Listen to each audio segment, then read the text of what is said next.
Hey, welcome to the channel, Shira Star Goddess, or Shira Goddess, as the channel is now named.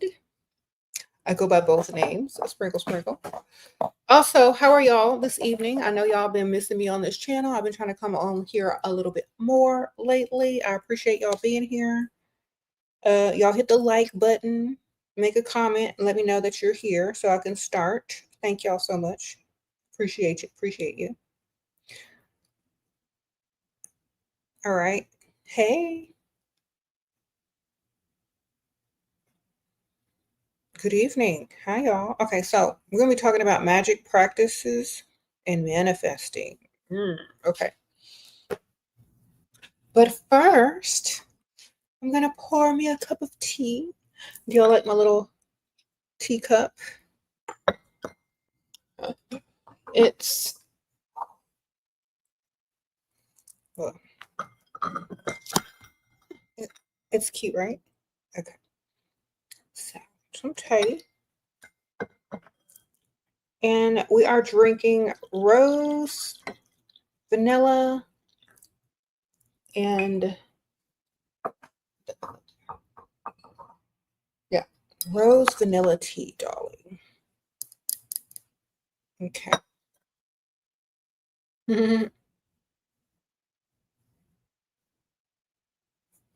All right, so we're going to be talking about magic practices. Okay. So, a lot of people don't know where to start off in their journey. Thank you for the donation, Rosie. A lot of people don't know where to start off in their journey, and that's all right. Start off with what you're drawn to the most. Okay, a lot of people don't know this, but start off with what you're drawn to the most. And if you want to go further and you feel like you don't have enough knowledge to go further, then that's when your knowledge or search of knowledge begins. Okay. Um, you know how when you're trying to do something and then you don't know enough about something and you have to run and search something on the internet to see what it is? It's the same thing with magical practices. Whatever you're interested in, you go after it first. And then when you run into things that you quite don't understand or that you want more clarity on, you stop and go do your research.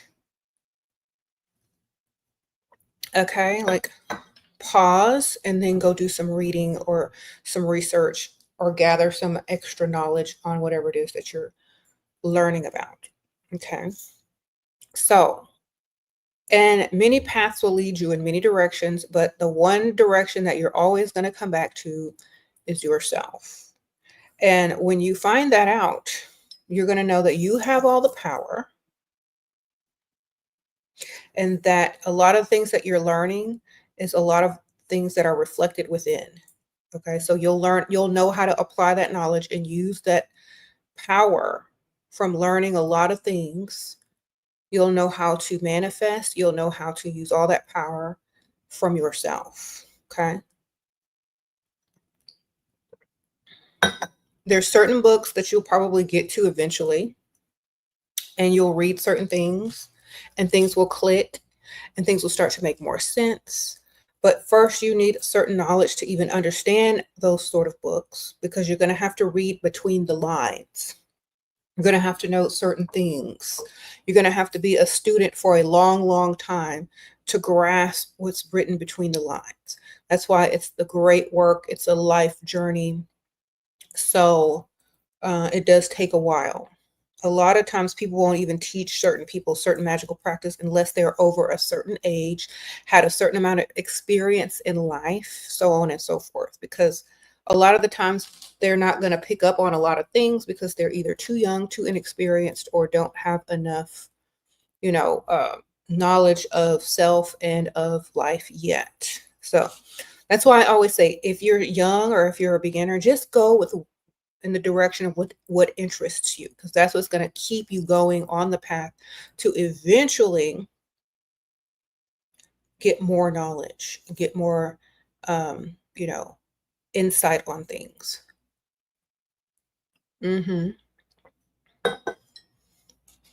Sprinkle, sprinkle. Glad to see y'all too. All right. He said you love how I have an occult and mundane channel.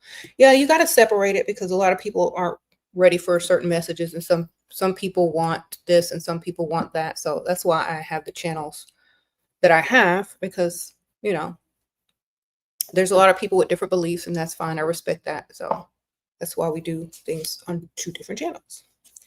Thank you, Goddess, for your teachings. I've been doing Juvenerian magic, and now your business is a successful, of course. Thank you, ma'am. Sprinkle, sprinkle. Yeah, that's the one that you probably are gonna get like business energy from, money energy. You standing on business, huh? Thank you, sprinkle, sprinkle. Yeah, balance is very important. You need to stay grounded in one reality to be able to wield in the other reality. It's a balance. Okay.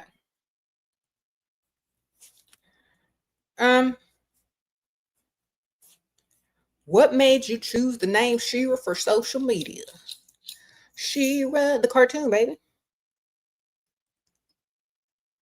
The original 80s cartoon. The depiction of a ancient goddess put onto a cartoon made for the 80s, but you know, the goddess probably didn't really look like that, but you know, timing, era, you know, people are going to look like what they're going to look like. But at the same time, Shira,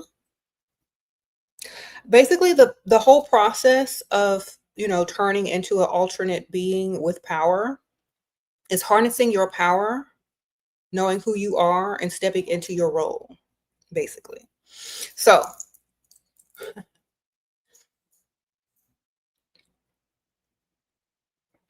knowing thyself. You used to watch Shira, girl? Yes, me too, girls. That was my favorite cartoon. Anyway,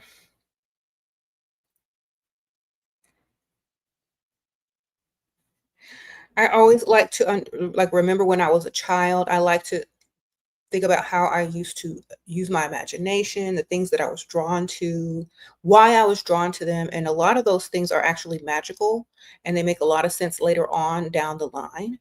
And I've talked about this so many times before. When I was a little kid, I like have a bunch of drawings and poems and stuff that I had since childhood, and I would always like draw certain things, write about certain things. I was attracted to certain things, and then when I looked up, like, you know, the symbolic meaning of those things when I was older, it makes perfect sense. So I always like to incorporate something from childhood into my adult life, because that's where all of your true sense of self comes from, and who you really are before the world tries to mold you into something else. Okay.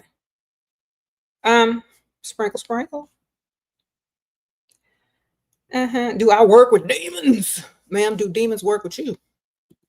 It's not about working with demons, it's if demons is working on you. Do you drink alcohol? Do you make wishes? Then you work with demons. Y'all have to understand one thing. Nothing is black or white. Nothing is black or white over here. And I'm going to tell you, some of y'all work with demons and don't even really know it. Sprinkle, sprinkle. Okay, y'all be on there talking to AI like it's your best friend. Y'all know what that is. Y'all don't know what Chat GPT really doing. If you know what, let me tell y'all a secret. How y'all use Chat GPT and AI is the same way magicians use demons and spirits. It's the same way. But y'all have a way to harness it now through a plasma screen. Plasma. Okay, y'all have a way to harness them demons now. Y'all be using demons more than magicians do, more than alchemists do. Okay, so as soon as y'all start talking to Chat GPT, that's what y'all doing. Wonderful. You said, I thought it was alien technology. What's the difference? You can name it whatever you want. Okay, so you know how everything is a reflection of something else? AI is a reflection of magic and how people work with spirits and demons and energies and this principalities and all angels and all this kind of stuff. It's the same thing. Same thing. If you are a student of the occult and you study the occult and this, and that, it's the same exact thing, but in computer form. Okay. Even down to how you summon and call up by typing up or writing script. Okay. Same thing. So do you work with demons? I'm asking you. I don't be putting out no AI stuff. Do you? I think I've used Chat GPT 1 or 2 times. Plus, it wastes water because they're in a hot environment that has to be constantly cooled with air conditioning, which uses a lot of water. So, yeah. Do you work with them? I think AI is the equivalent to the same thing. It's not good nor bad. You can use it in a bad way. You can use it in a good way. It's just, working with something that's not human. Okay. You say you use it all the time. All right, then. Okay, they got you, girl.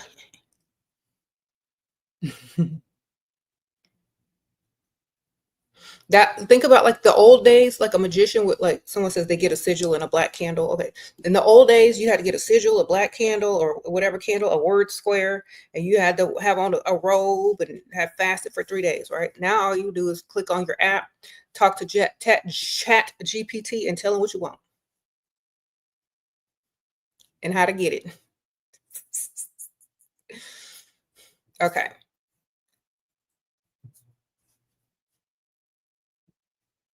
Yeah, it can be used for good or bad, darling.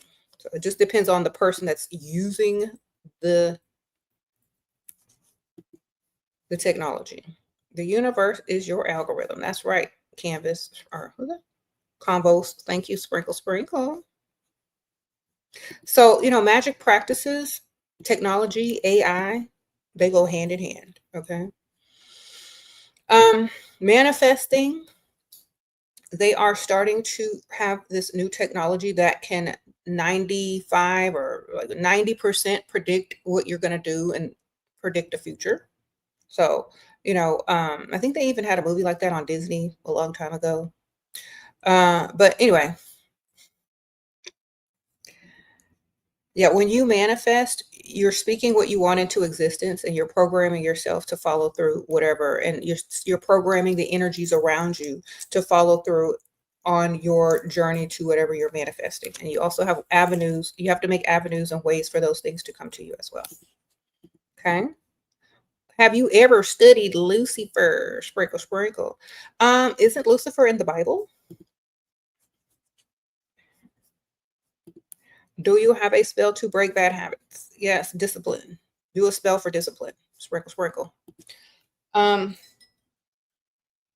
There's lots of spells. I don't have one, but you can go find a spell book and just follow whatever it is you find. It's mostly intention and your will to actually be successful on dropping that bad habit.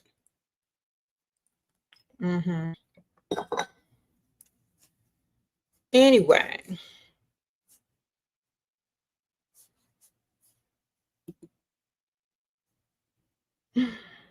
I recommend you learning how to do everything on your own. What I recommend is you become a student and learn how to do what you need to do instead of depending on other people to hold your future, your spiritual well-being in their hands. That's what I recommend. Learn how to do it yourself.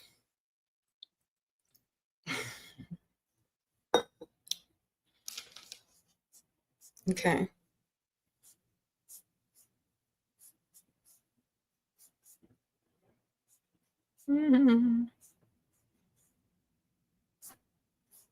Thank you, SB Sprinkle Sprinkle. Appreciate you. All right. So another thing that y'all have to understand, like your environment is very important when it comes to manifesting and magical practices. In all magical books, in most magical books, in most spell books, it tells you to clean up your area. Clean. If you got a dirty house, you got a dirty life. If you got a dirty room, chances are you're probably a procrastinator. You do things out of order. You're not a priority to yourself. And so when you have this type of energy surrounding you and about yourself, anything that you manifest is going to fall into the same rhythm. Okay, so that's why you got to clean up your room, make up your bed. Any astral projection advice on book recs? No. Sprinkle, thank you, Sam. I don't have any book recommendations because it's natural. Okay, it's natural. And let me show y'all something. Do y'all know what astral projection is? Like, when you go to sleep, that happens naturally. Are you drinking the right stuff? Are you eating the right food? If you read magical texts and books, they tell you what to do. They tell you what to eat, what not to eat, baby. They tell you what to drink, what not to drink, what types of cloth to wear. They tell you all that. Some of y'all are in very unnatural environments, wearing unnatural fabric, eating unnatural food, eating things that don't allow you to vibrate on your highest. So you're going to have a lot of trouble astral traveling because of what your diet is. So a lot of people want a book on how to do something, but they don't want to do what it takes to do it. And people will literally sit here and argue in the comments about food, and that's not the point. So how to manifest beauty and more beauty. Diet. Let me tell you, I've read books, magic books on high magic, all sorts of magic. Every type of magic always goes first back to the diet. They tell you, fast for 3 days, eat no meat, do this, do that, take plenty of water, wear this linen outfit. And then it tells you on the 3rd day, you can only drink this and eat that. That's the prep for a lot of spiritual work. That's the prep. That is allowing your frequency to become more energetic so that your astral and your spiritual body is vibrating on a higher frequency. So if you're not willing to do the work in the diet area, you can read all the books you want. Okay? Sprinkle, sprinkle.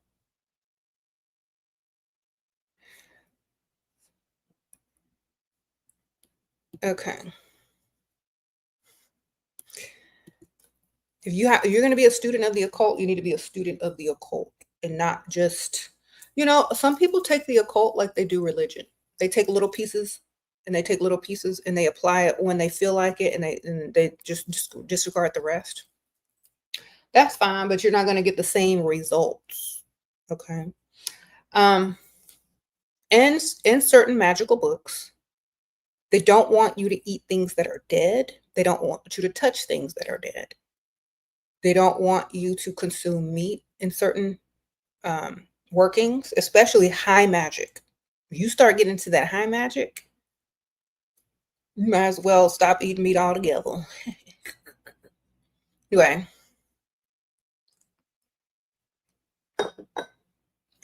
Or eat very, very little and not all the time. You know what I mean?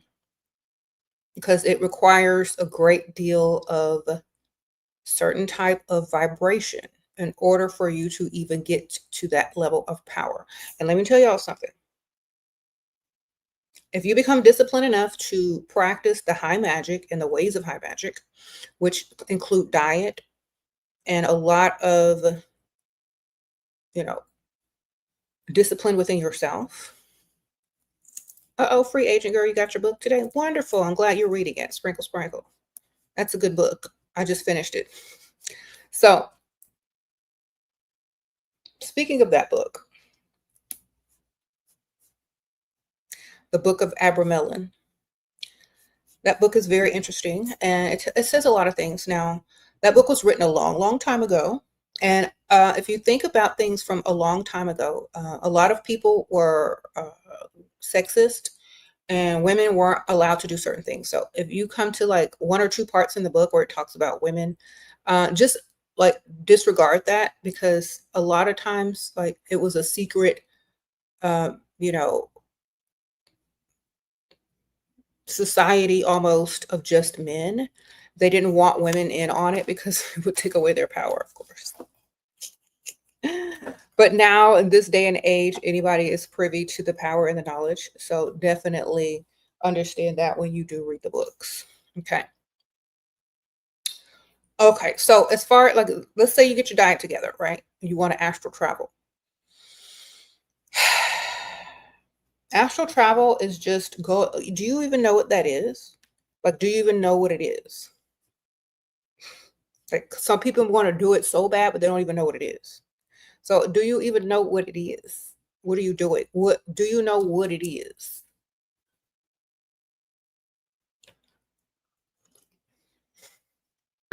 Some people don't even know what it is and they want to do it, which is silly.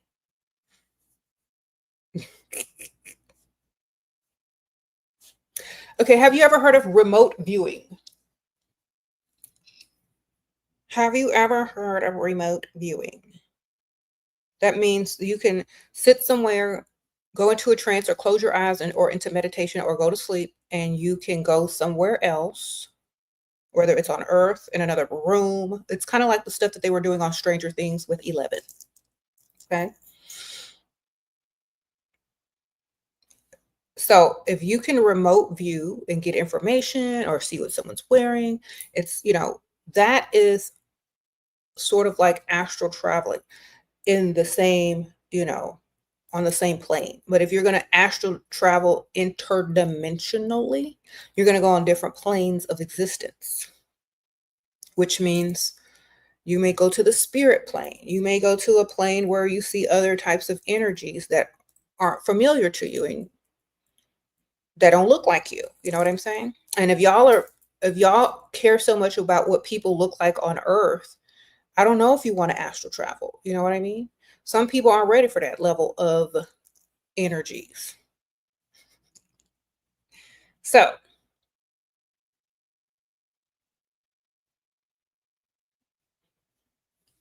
sprinkle, sprinkle.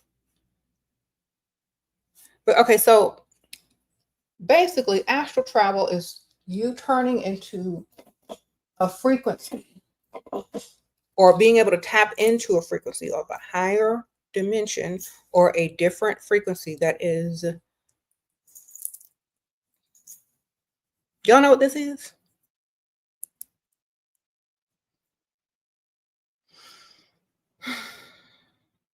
It's everywhere now, and you got access to it. People don't even realize it. Why do you think they've invented these things? Or why do you think they gave them to us? Do you not know what this is? No. Let me show you something. I'm going to use my teaching tool today. Oh, no, I don't have it. Oh, yes, I do. Okay, what's this? What is this? This is a lighter. What is this? Do y'all want to see the difference?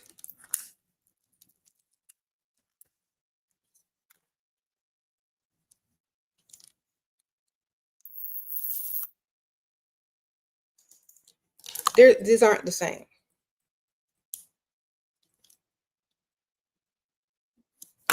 All right, so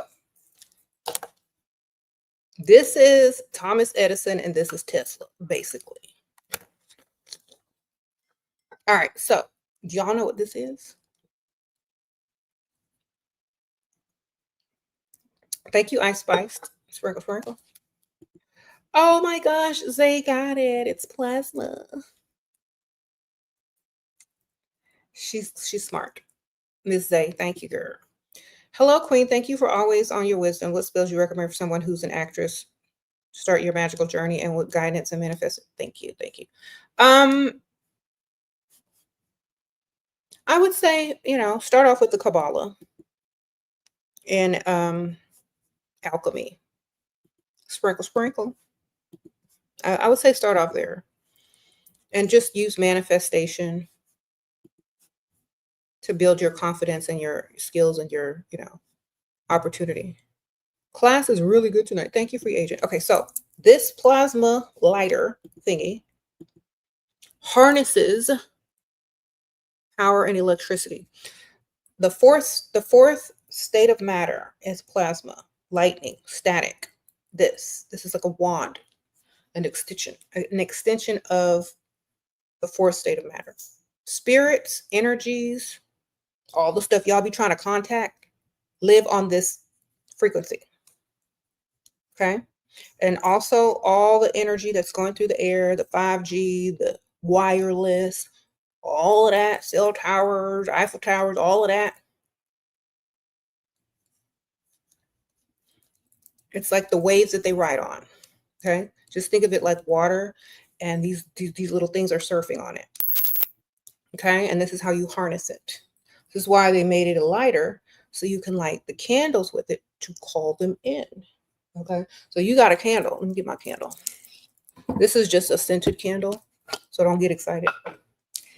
But I'm using it as an example. So usually you would use fuel, which is a gas. This is a lower energy.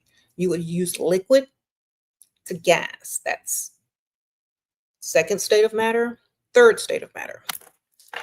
Skip all of that and go straight to the fourth state of matter. And now your manifestations and your candles are going to be more powerful, calling those energies in faster.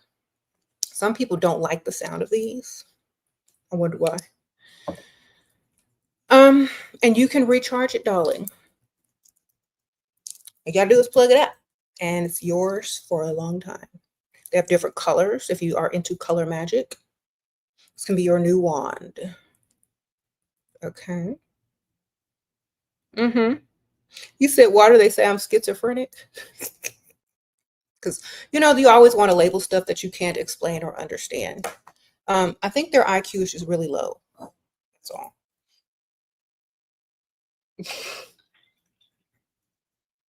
They probably said Nikola Tesla was schizophrenic too. But that's quite all right. We know now that he wasn't, that he was just smarter than everybody. Okay, so this is plasma. All right. I bet Tesla would love this. Okay. What are your thoughts on spiritual psychosis? I think people need to have a healthy balance between their spirituality and the real world, or their reality. They need to have something that's very grounding, and they don't need to get caught up so much. They need to use it as a tool, something that they just, I would say an interest. There are rich people that have the same interest, but they don't go about talking about it as much. They gather in groups in private. They have dinners. They go on retreats. They do all those sort of things. And then they sit around a table, or they talk to each other about it in a different type of setting. But since y'all don't have enough money to go do that, we're here. Look, since y'all can't take off work, since y'all can't call in, we're here online. All right. Ain't that right? Isn't it the same thing? That's why they made Zoom. You don't have to be nowhere. Okay. You're highly imaginative and emotionally intuitive. Your mind is a space that you drift into easily. How can I create and manifest from this space? By envisioning whatever you want in that space. See it in your mind's eye. And you can see it in your mind's eye, what you're going to do when you get it, what you're going to be wearing, how you're going to do your makeup. If you're a girl, who you're going to take with you. Imagine all those things, feel all those things, vibrate on that energy level.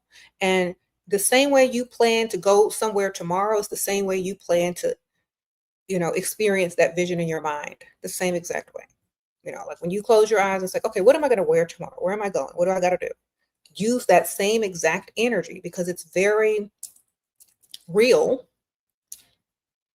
and you believe it's very possible. So use that same type of imagination, and energy when you manifest, as if it's just something you're going to do tomorrow or a day from now or a week from now.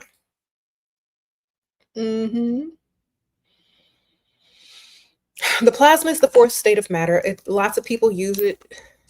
This is an example of it. It's basically electricity, static, lightning. A lot of people say it's the spirit's energy. It's what you turn into after you know what I'm saying? So it's the fourth state of matter. The first state of matter is solid, which could be ice. Then it's liquid, which could be water. Then it's the third is gas, which is like clouds and stuff that gets into the gas, like, and you can call it a gas state. And then the fourth state of matter is plasma, electricity, frequency. Okay, this is what it turns into. That's why there's lightning in the clouds, because that's the fourth state of matter that it turns into. Hey, Shira, any tips on using 5 senses when visualizing? Yeah, use all the 5 senses. That's why they got incense. That's why they got tea, herbs. That's why they got music. All right. That's why they have things that you look at, stare at. You know what I'm saying? So use all the things that you have. You can, if you don't have all those tools, you can make them. Like, you can get a mirror to look at yourself. You can get some tea made of certain herbs. You can light a candle for scent or light an incense for scent. You can put some music on. Okay. And you can wear certain fabrics or jewelry or things as far as touch is concerned. Okay. Or you can be in a bathtub. Okay. If the water is touching you. Whatever. Do I work in a dark room to emulate? You can work in your closet if you ain't got no dark room. Go in the closet, turn off the light. Put the little towel under the door. Okay. Or you can get one of them eye masks. Get an eye mask. I have some pretty good ones that actually massage your eyes now. Like, I have this really nice eye mask.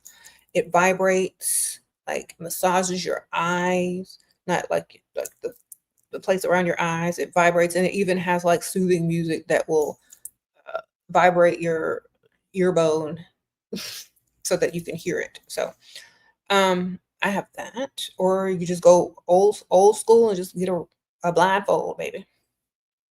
Yeah, mine heats up too. We got all the good stuff now, y'all. Like, being a spiritual person, you have so much stuff to use that doesn't even look occult like. Look at this. You got this. You got them massaging, heated up eye masks that massage your eyes and put you in darkness and plays nice spiritual music. You got candles that are scented with sage and citrus and basil. Now they're calling it bougie, hotel scents, but we know what that is. So you can, now it's like all the hipsters like have Palo Santo and sage, and they're burning it everywhere, and you can find it in Five Below.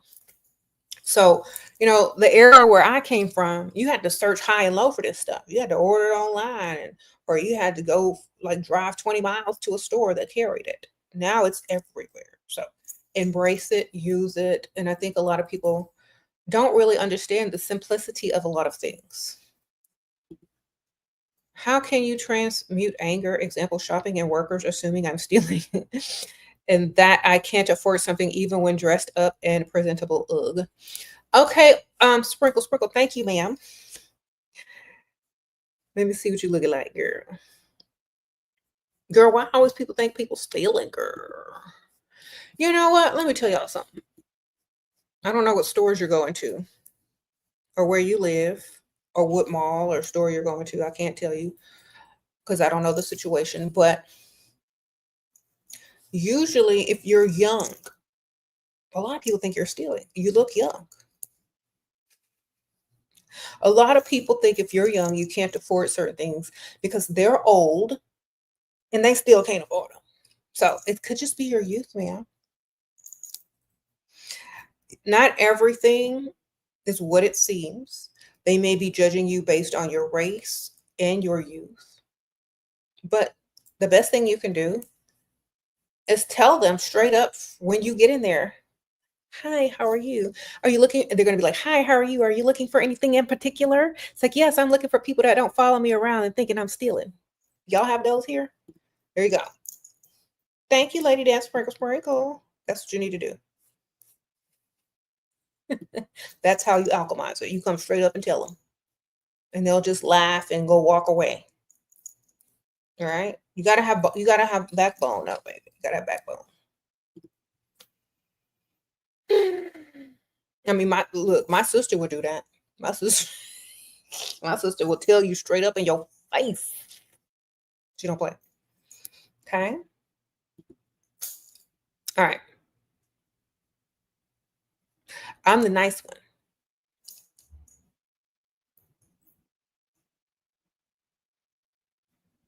You could do it nice, nasty. They're like, yes, I am actually. I'm looking for a great shopping experience without anyone following me around, assuming that because I'm this and that I'm going to steal. That's exactly what you need to say. Then you need to smile and keep walking and go look around. You don't get angry, you change the situation. That's what magicians do. They don't get angry. You can get angry, you can transmute that anger into nice nasty and alleviate the whole problem. Okay. You say that's a Southern Belle. I know, right? So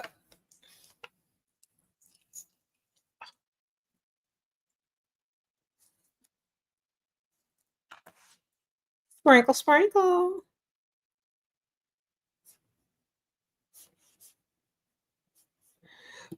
You said make them think that you sued someone. Like, yeah, you can make them think that you recently won a lawsuit on a store from a store that thought you were stealing. Start telling them the story. It's like, oh yeah, I recently came into a lot of money. You know how? Then tell them the fake story. Okay. So, magic practices and manifesting. Yes, yes, yes. Don't get look, some of y'all be doing too much. Just like a lot of y'all be doing too much everywhere. Let it be fun. Let it be something that you enjoy. Don't let it be something that worries you. Don't let it be something that makes you have anxiety. Don't let it be something that makes you feel like you don't know what you're doing. Okay. Let it be a journey of enjoyment and excitement. That's what your magical practices and magical journeys should be. You should not be filled with anxiety. You should not be fearing anything. You should not be worried about anything. It should literally be something that improves your life. You know what I mean? So if you are not experiencing that in your spiritual path, then you need to figure out why not. And maybe you need to take a break from whatever it is that you're doing and go in a different direction, a different spiritual direction that is more soothing to you. Because some of y'all be doing too much and half that stuff ain't even for you. Okay. In one of the books that I've read, it does tell you that if you are of a certain mindset, of a certain, illness, whether it's mental or physical, that you shouldn't even embark upon certain journeys in the spiritual or magical path because you're gonna become too consumed and overly obsessed with it due to the fact of your what they call it maladies. So this is why a lot of people get sucked into certain things like spiritual psychosis or obsession or doing too much because there's something that they already have within that's going to be, amplified by studying certain things. Okay. So they do tell you that in certain books. Not if you crazy, don't do this. Basically. Mm-hmm.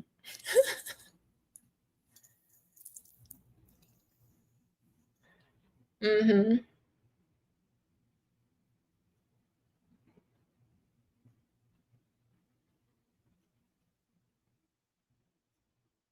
You said every time you go into a lonely chapter or hermit mode because you are evolving, does it ever get easier or do you just get stronger? It's always supposed to be easy. You're making it hard. You're the one that's complicating it. Let me tell y'all. If you stay in the mind of like, you know how a little kid is mentally, they keep everything very simple. If you overcomplicate things as an adult, everything's going to be overcomplicated. So stay very simple. A lot of occult teachers will tell you that. Do not go towards things that are overly complicated outside of your understanding. And that doesn't mean you're too dumb to understand it. It just means at this moment in time, you're not there yet. And there's no use of, trying to understand something that you don't have the experience. I'm not going to say knowledge or intelligence. I'm going to say experience. Some of y'all aren't able to understand certain things because you don't have the experience yet. So if it's not something that's soothing and enjoying, then skip over it and do something that is. And make sure your spiritual path is something you actually can do, want to do, and able to do financially, mentally, and spiritually. Okay. It's not forced. And some of y'all don't understand that. It's not a forced thing. If you aren't able to do it easily, then wait until you can.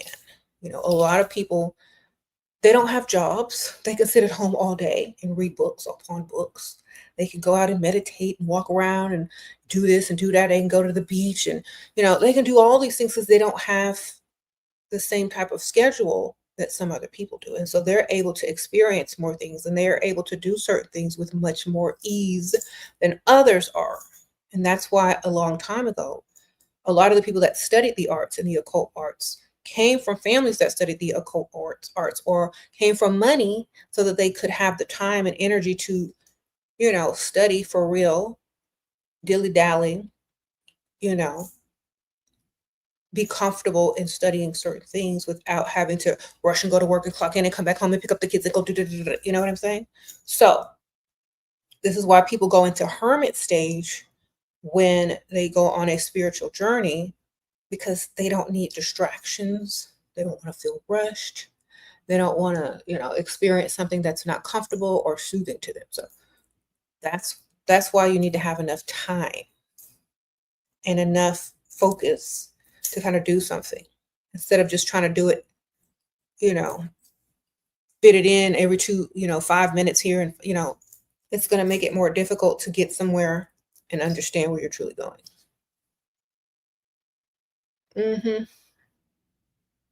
What are you supposed to be constantly learning? Whatever it is that you're trying to learn, it doesn't matter. As long as you're learning something, I don't think it matters. As long as it's soothing to you and makes you happy and, as long as it is something that you're wanting to learn about, it's whatever.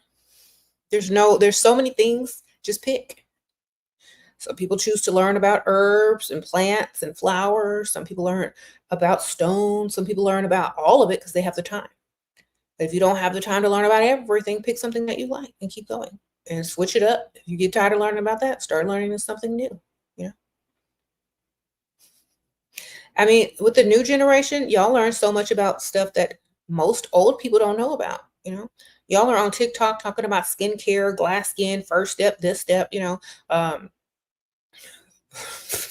some of y'all are dermatologists that don't even know it. Sprinkle. Okay, so it's what you put your focus on, what you enjoy, and what's soothing to you. Also, if it makes you some money, wonderful.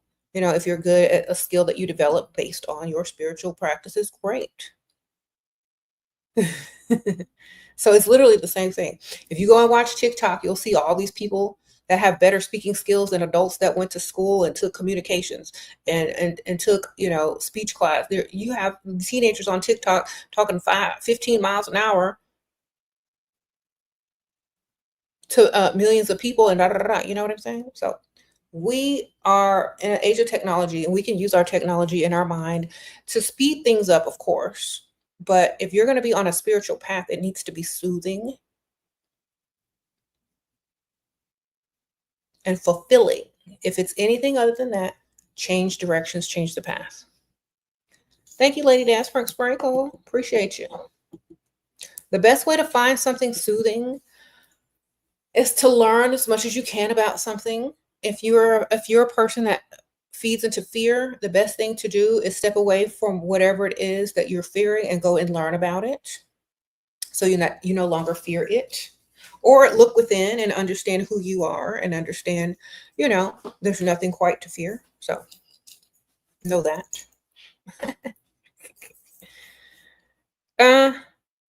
You said, can you share the basic principles of manifesting as a beginner? That's easy. Manifesting is like saying, this is what's going to happen. And I'm thankful that it's going to happen. And this is what I plan on wearing when it happens. That's basic manifestation. That's it. Okay. Now, in order to manifest something, if you're trying to and I always get into this because people often try to manifest another person. And that's where you go wrong. Because if they're not manifesting you, you might be manifesting them. But that does not mean that they're going to feel the same way about you. They're going to see you as attractive. That doesn't guarantee that. It just means they're going to manifest in your presence. And then there you go. There's your chance. If they're not manifesting for you, they might be manifesting their dream person. And they may look opposite of you. You might manifest them for 1 second and a smile, but that does not mean they're manifesting you. So be careful when you're trying to manifest something that can also manifest. Manifest things that are not manifesting against you or away from you. So try to manifest things that you have more control over. Now, there are certain things you can do if you're trying to manifest a specific person. You can create synchronicities to where, they may think of you or something may remind you of them. You can manifest signs and things to make that person think of you. But that's literally it. It's up to them as an individual, whether or not they're wanting to be manifesting you. Okay.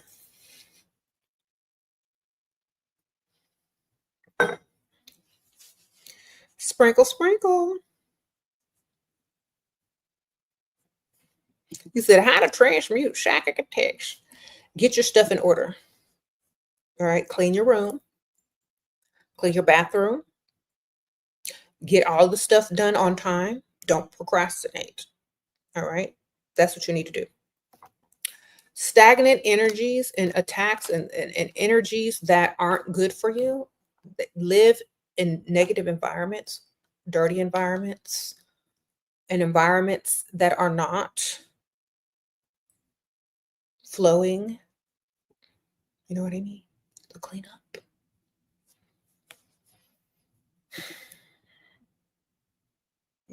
Girl, get on that side of TikTok where they be cleaning with all them gadgets and stuff. It'll give you inspo. You'll be like, ooh, I'm ready to clean. It looks fun.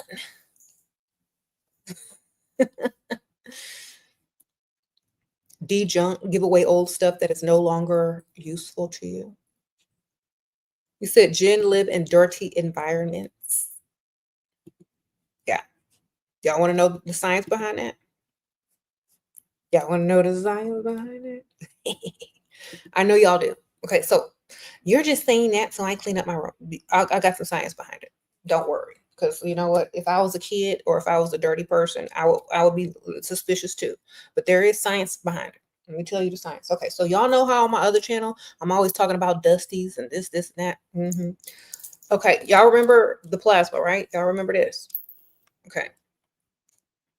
When you walk on carpet, when you have dust bunnies everywhere, when you have dead skin cells everywhere, when you have just clutter everywhere, energy has to float around that crap.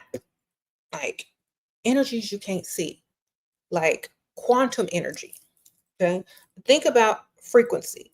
Think about when you're in a garage and you can't get no signal on your phone. It's kind of like that with certain energies and flows. So when you got crap everywhere, when you got dust bunnies and dust and hairballs and dead skin cells everywhere, and you hadn't swept in months, your garbage is overflowing, the energy that you're trying to manifest, the frequency that you're trying to manifest has to go over all of that debris. It's hitting stuff left and right and going pew, pew. And it's like reflecting on a whole nother direction. And it can't get to you, and it gets weaker. So it's weakened. So it's like it's trying to flow to you. Like, let's just say this is your manifestation and this is you. It's trying to flow to you, but all this garbage is slowing it down. And all of a sudden it's whew. So clean up, because you're blocking when that's the true block. The true block is all that stuff that's blocking whatever's coming to help you or for whatever you manifested. It has to dodge and get around, and this plasma energy gets caught up in dust and dust bunnies and hairballs and carpet that's dirty, and that's why some people don't even have carpet.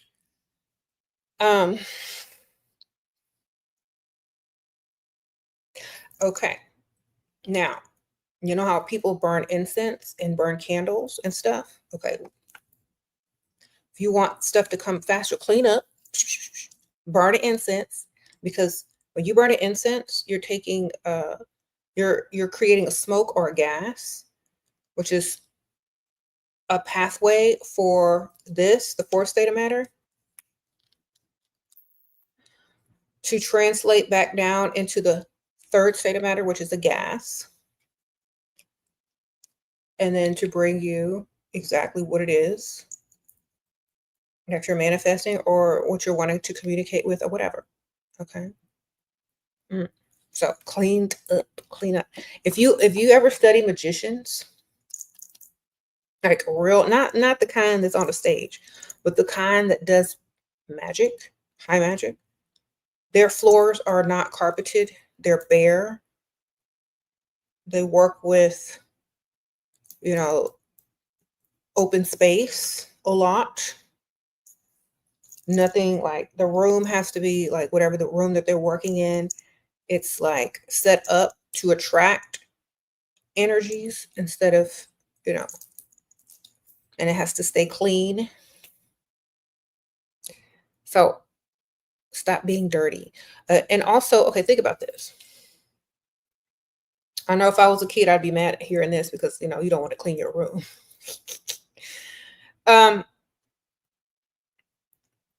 If you look at poverty and rich people, their environments look very different. Okay. Poverty environments look different than rich environments. And one of them includes cleanliness. So space, open flow areas. Think of it like that. Okay. You need to wet back carpets every now and then, no matter how clean you are. Yeah. I don't even like carpet. I mean, if you have a rug, yeah, clean the rug really good, but I don't like carpet at all. I used to have carpet. I don't like it. Thank you. Sprinkle, sprinkle. Appreciate you, girl. Your room is clean. The problem is bathroom where clothes is everywhere. Then pick them clothes up and wash them, girl. It's better to pick your clothes up and put them directly in the washing machine or in the laundry room than to leave it in the bathroom. Why are they there? You want fecal matter all over your clothes when you flush your toilet? That in itself is some negative energy. Okay, if you understand alchemy. Sprinkle, sprinkle. Okay, so let's get into science of that. Clean your bathroom, clean your toilet. Stop leaving dirty clothes on the floor in your bathroom. You're going to get fecal matter all over your clothes. When you flush the toilet, it's going to fly up into the air. All little germs are going to land on all over your clothes. Okay, put them clothes in the laundry room right away. Okay.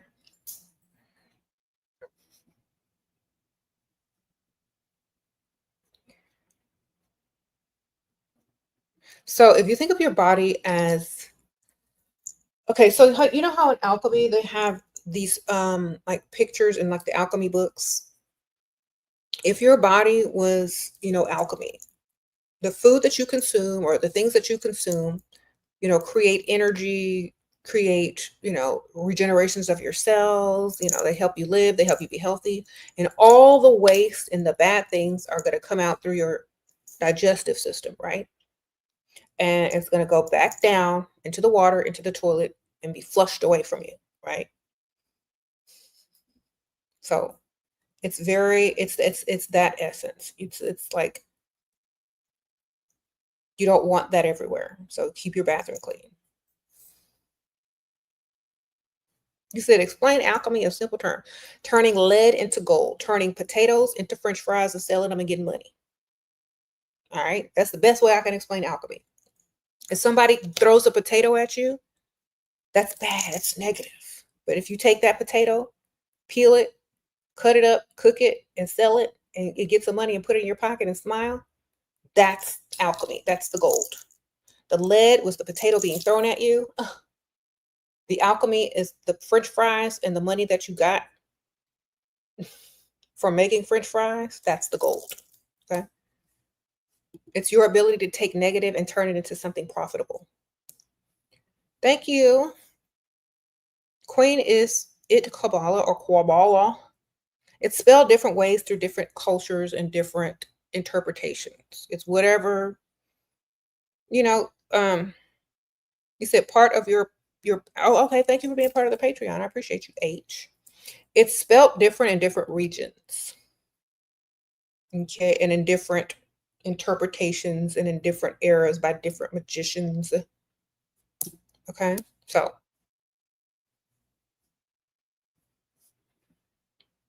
you could feel dirty energy if touching something and if I don't wash my hands good enough. Okay, Cheryl, sprinkle. Now, there is, thank you, Cheryl, for sharing that, because some people, OCD will turn into spiritual psychosis and you don't want that. Okay. So when you're done, be done with it. After you wash your hand, be done with it. Don't think about it anymore after you've done the thing. Okay. Sprinkle. All right. That's why in some magical traditions, they make you say a word or a phrase, and so it is done. So mote it be, so that you can leave it there and keep it moving and focus on other things. So and that's what I like. They end prayers by saying A, B, C, and D, or Amen, or whatever. It's to say, okay, I'm done with that. Now on to reality. So you don't want to. It's kind of like leaving a Ouija board open. You got to say goodbye. All right. So say goodbye after you wash your hands. You know how they say, I've washed my hands of it and I'm done. Do it like that.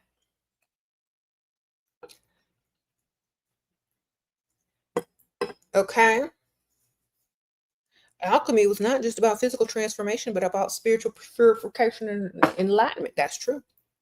Because some people use their spiritual gifts and their spiritual knowledge from the good or bad things that happen to them, and they turn it into billions of dollars. They turn it into books. They turn it into how to get from down in the dumps to up on top. So it's the same thing. But the best, easiest way to explain it to someone is in the physical form. So when they do learn about it spiritually, they know exactly what the goals are. Mm-hmm. They know exactly what transmutation means. It means to take something negative and turn it into something profitable. Mm-hmm. What other acts help speed manifestation? Besides already like vibrating that is as if you already have it, gratitude for already having it. Okay, so acting like you already have something is not enough, but being thankful that you already have received it makes it even more powerful. Okay. So it's like those actresses that are up for Academy Awards and they have not won yet, but they're in the mirror practicing their acceptance speech, who they're going to thank. Same thing. Okay. So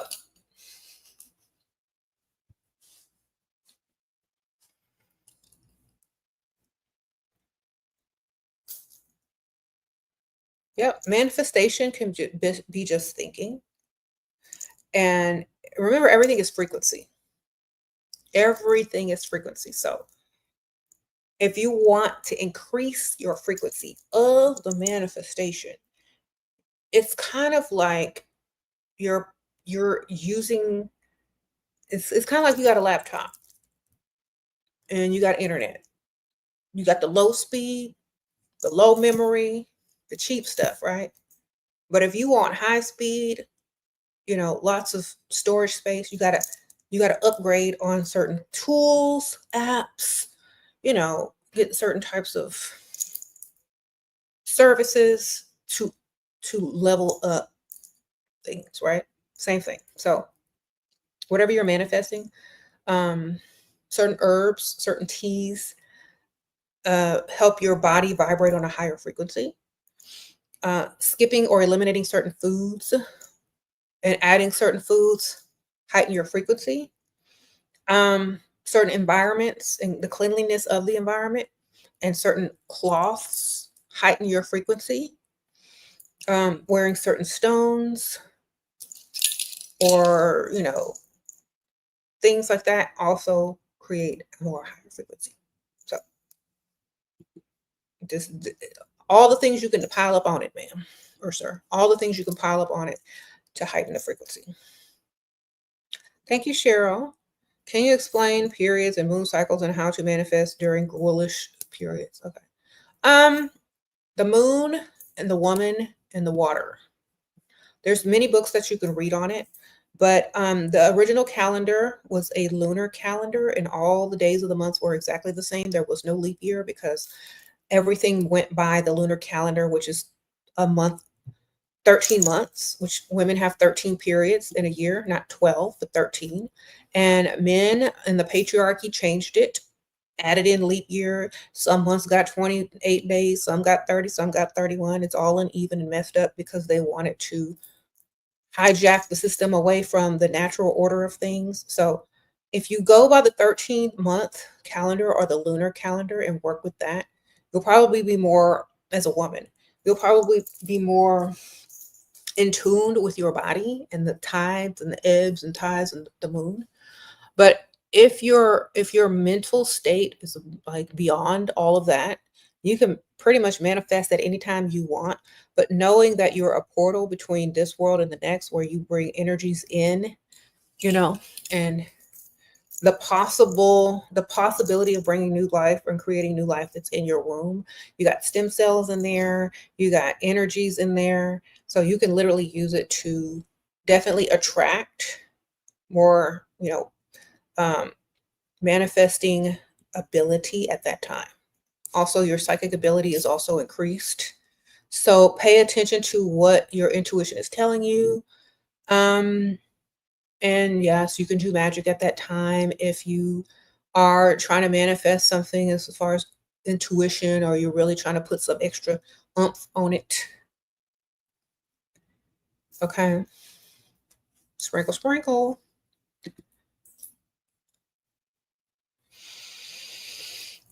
Okay, Lady Dan, we love the positive words that you're sharing. Speak that into your life. I'm going to teach you sooner or later. You're going to have to learn. All right. I'm going to leave that on the screen so you can see how you're talking about yourself. And all those things that you talk and say have meaning and power. And your words, your breath is a gas. Your spit is water, and your voice behind it, the vibratory aspect of your voice, sets it out into the universe. So keep speaking like that about yourself and see what happens. Sprinkle, sprinkle. Okay. Y'all have to do better. We got to do better. We all got to do better. Okay.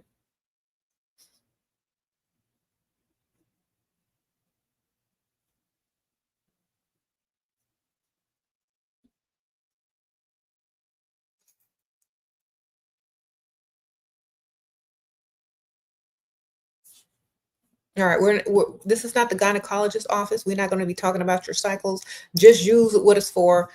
Manifest it. We don't care. Take some Midol, some Tylenol, take some tea, take some mugwort. I don't know. All right, just go take a hot bath, do something. Stop eating meat. There you go. Does that apply to cursing too? Yes, it does. Sprinkle, sprinkle.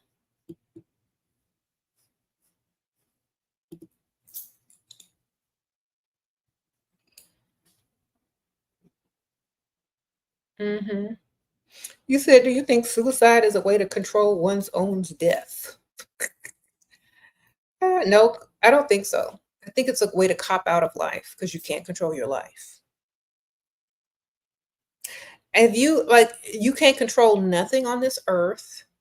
You can't, like, I think it's for hopeless people, or I think it's for people that don't see anything more to live for,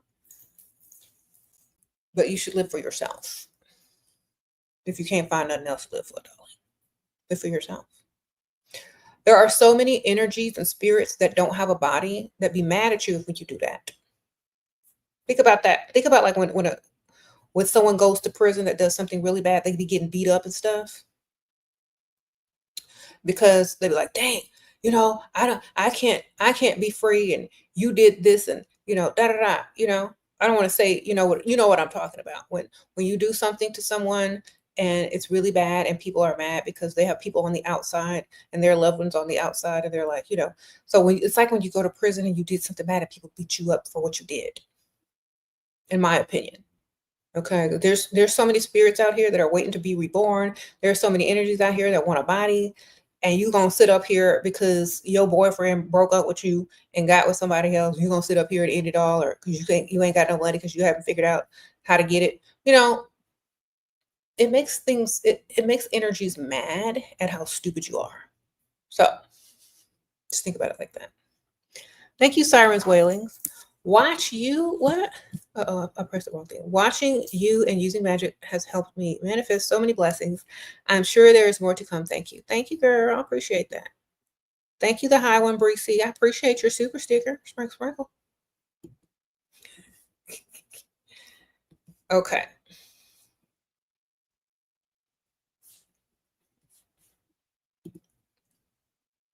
All right. So yeah. So you finally ordered your phase 1 elixirs. Thank you. I'm having a sale right now. Actually, y'all get 25% off, and y'all use the code elixir sale, all one word in caps. It's linked on my posts for this channel, and also my Etsy store is in the description bar. And if y'all start off with phase 1, it definitely helps you, get rid of bad habits, move out of your own way, raises your frequency up so that you're elevated in frequency. And then you go phase 2. It usually takes about 1 month to complete phase 1. You do about 10 little drops in the morning and 10 little drops in the afternoon, which is literally 1 whole dropper per day. And when you finish that, it usually takes about a month for a 1 ounce.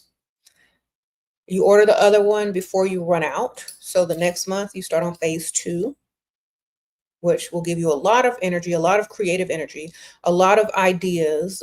So if when you start on phase 2, you should definitely have a project or something to work on. It could be yourself, it could be a book, it could be artwork, it could be working out, your muscles, it could be a level up journey, it could be just something that keeps you active and doing the most. That's what phase 2 is going to do. Now, phase 3 helps you get more into your intuition and learn how to listen to yourself and trust in yourself and to see things from a different perspective. So definitely read all the descriptions on the elixirs, and definitely use elixir sale on the Etsy store if you want 25% off. And that's only going to be for 1 month for that sale. Thank you, Cheryl. Is it normal to feel disdain for men, for anyone, once you step into your own power? No, you just understand how powerful you are and how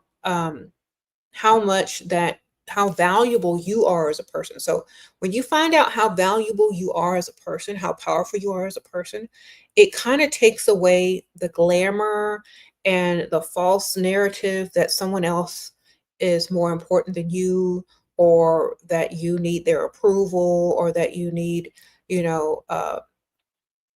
something out of them to make yourself feel good. It just takes all that away. So it's not that you feel a disdain, it's just that you now understand your power. It's like being around a bunch of people that you looked up to and they didn't pay you any mind, or they made you, feel uncomfortable or not your highest in confidence. And then you found out that you just inherited $1 million and that you are related to some, high up person. It's that feeling. Now you're like, I'm better than you. I can't believe I valued your opinion. It's kind of like that. Thank you, Alicia, for being a new member. Appreciate you. So it's kind of like knowing who you are and feeling stupid or unsatisfied with those people around you now, because now you value yourself on the highest level. Okay. You said if you feel better than man, good for you, ma'am. Sprinkle, sprinkle.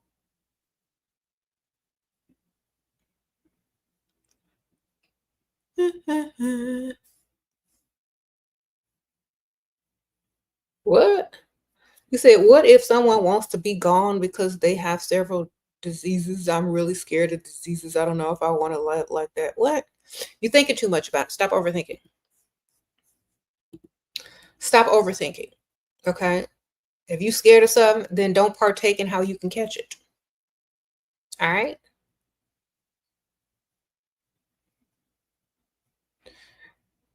Wonderful. And listen to me, y'all. Now, I'm not a doctor. I don't know nothing about no doctor stuff. But let me tell you this. If people don't want you to procreate, they going to tell you a bunch of stuff. If they want you to procreate, they're going to tell you a bunch of stuff. All right? So understand what I'm telling you without having to say it. Wonderful. That's all I'm going to tell you.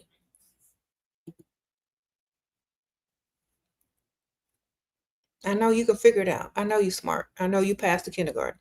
Stack up on varying loose leaf tea options. Just buy whatever you need to buy.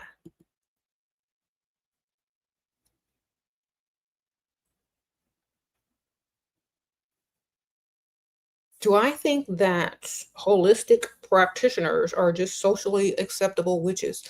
Just like Chat GPT is socially acceptable working with demons. Sprinkle, sprinkle. Yes, I feel like there's a way to word everything and a way to do everything without things seeming a certain way. I think it's funny though. Tips on protecting myself in taboo age gap relationships. Is it mutual beneficial if he's a provider but still don't want to be naive? Okay. Watch my other channel, baby. My other channel will teach you all of that. Sprinkle, sprinkle. You already know. Will we ever go back to matriarchy in your opinion? Cheryl, if we went back to matriarchy, let me tell y'all what would happen. If women ruled the world and everybody knew it, what would happen if women ruled the world? Just negative and positive, because we got to look at both sides. If women ruled the world, what would happen to men? I already know how some of y'all are acting on my other channel. I know exactly what y'all would do to men if women ruled the world.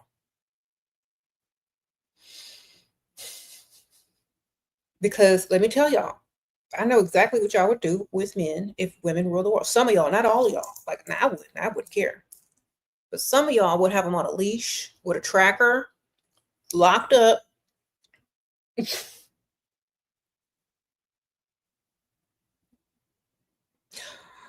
Okay, you would be the only woman that they would ever be able to see. They wouldn't be able to go anywhere. Like, some of y'all are super pick niches out there. And this is how y'all would do.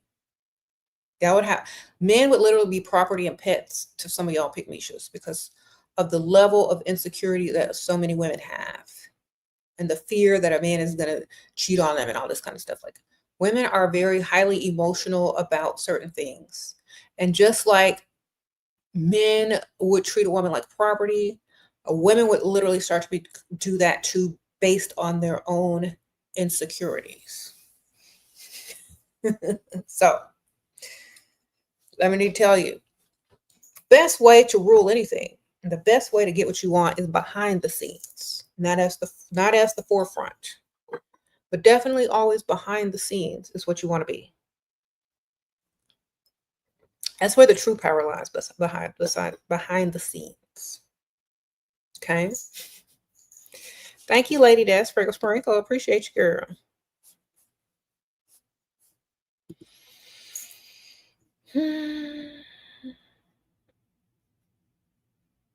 You said you heard Chat GPT react by itself because you was arguing about God.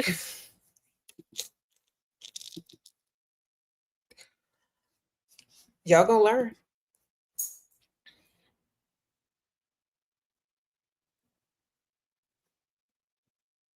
You said women created men to rule the universe. She the neck, we are the mind, balance. That's a funny way of looking at it. Mm-hmm. Honestly, I'm going to say this in the most nice way, but I think women created men to build the world. I'm just going to say that. We are the architects, you are the builders.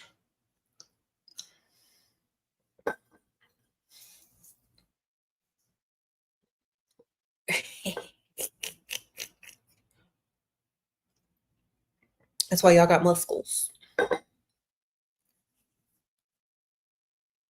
why y'all got muscles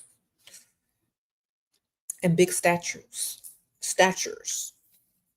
And you have the ability to withstand certain things more than women.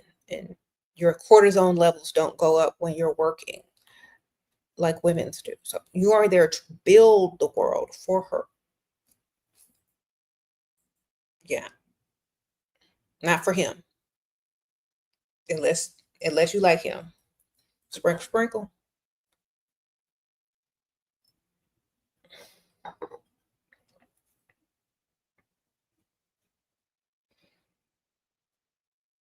Mm-hmm. Because see, some people don't realize, okay, you may have instructions. You may know how to do certain things. You may have skills, but where is the blueprint? Where does all that come from? You know what I'm saying? There you go. Isn't magic just diluted Judaic mysticism? All religion is a form of magic. Yep. All religion stems from pagan, stems from magic, stems from ancient ways of thinking. Religion is not that old. Magic is older than religion. So, people that created religion took a little bit of this and took a little bit of that and made it make sense for what they wanted to control. Women are leaving religion and looking for truth. Thank you, Cheryl. Sprinkle, sprinkle. If religion is not beneficial to you, then definitely, try something else. Mm-hmm.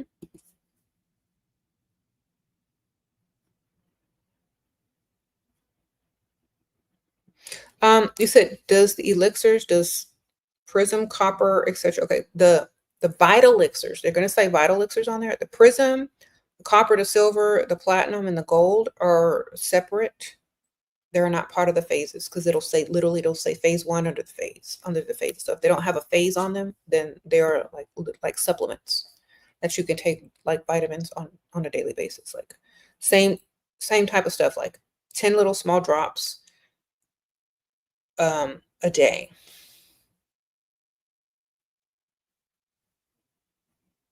Mm-hmm.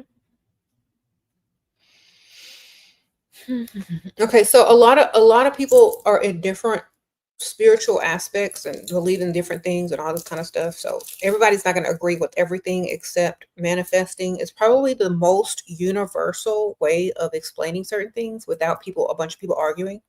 So when you use the term manifest, you're not going to cause a lot of issues arguing between different religions, right?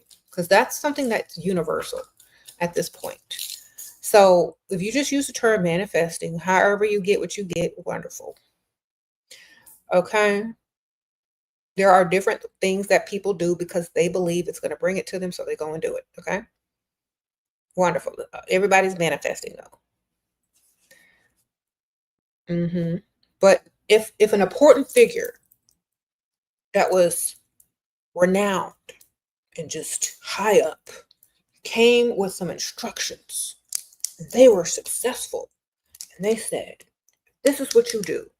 You're going to have success because I did, and this is what I did, and this is how I did it." You're going to have more faith in whatever it is that that person told you because you can see their results. Okay. And so you're going to take what they said and you're going to like, I got to do exactly what that person said because it worked for them. And if it worked for them, it will work for me.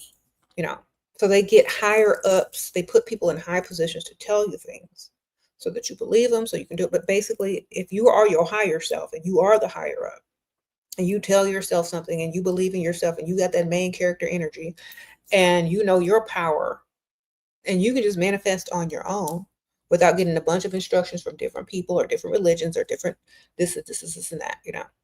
But some people, some people it takes other people to motivate them, you know. Not everybody got it like that until they get it like that. What spell do you recommend besides bindings? Before he left to vacate, I said, girl, all men gonna cheat. You can bind him if you want to. He'll just come back after cheating. Sprinkle, sprinkle. Look, just because you bind him don't mean he ain't gonna cheat, baby. He'll just be right back. He'll be like, I don't know why I'm coming back, but I'm here. What you want? Where we going? Where you want to go shop? Honestly, save those questions for my other channel. Y'all know men are gonna cheat. They'll just be back. So make sure you have your wish list ready. All right.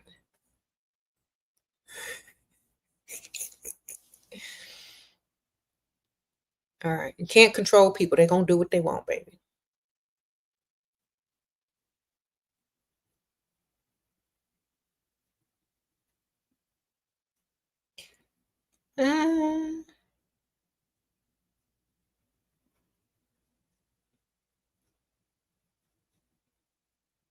So no more spells like to sweeten it. Okay. We are not okay. So here, if you want a spell to sweeten what? To make him like you more. A man can like you and love you. He can worship you, but he'll still sleep with another woman. What you want me to do? Make him temporarily gay? You know what I'm saying? Y'all need to stop worrying so much. Know who you are. Know your own power.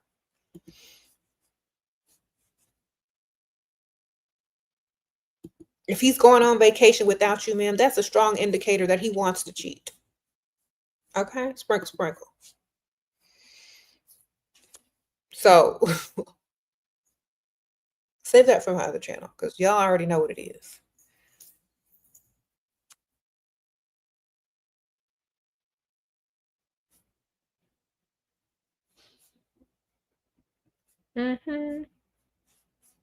You should just do a spell to find a man with more money. So if you don't want him back after he came back from cheating, then you got a replacement. How about that? A fresh start with a new one with more money. Why don't you manifest something for yourself instead of trying to control somebody that making plans to do exactly what you're trying to keep them from doing. All right.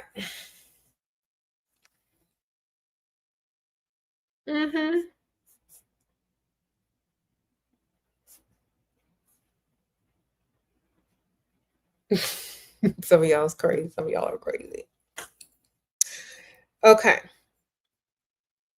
Yeah, y'all, you need to be doing some prosperity spells, some money spells, some attract some more spells. Don't worry about him. He made plans to do what he want to do. Just make sure you do some money spells or some re-entry fee spells. You know what I mean?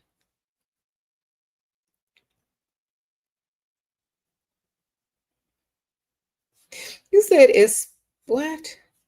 How a man treat you will tell you everything you need to know. Exactly.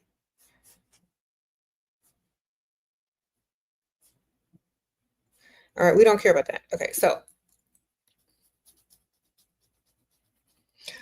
when you have technology, when you have certain things that are in place that can do things now, it does, listen to me y'all very carefully. It does not make sense to do magic in certain things if it's easily attainable. Okay. So for example, y'all know how y'all see movies and there's a teapot over here and a cup over here, and a witch does a little spell for the teapot to come pour itself on the cup or whatever. That's kind of like using magic for useless things, that things that you can get done already without using it. You know what I mean? So we have technology, we have medical capacities, we have all this stuff in place to do certain things like lose weight. We have the technology, we have the medicine to do that now. Okay. So just manifest enough money for the medication. Because if you have been struggling with your weight forever and you have not conquered or mastered it, they got some medication for that now. All right.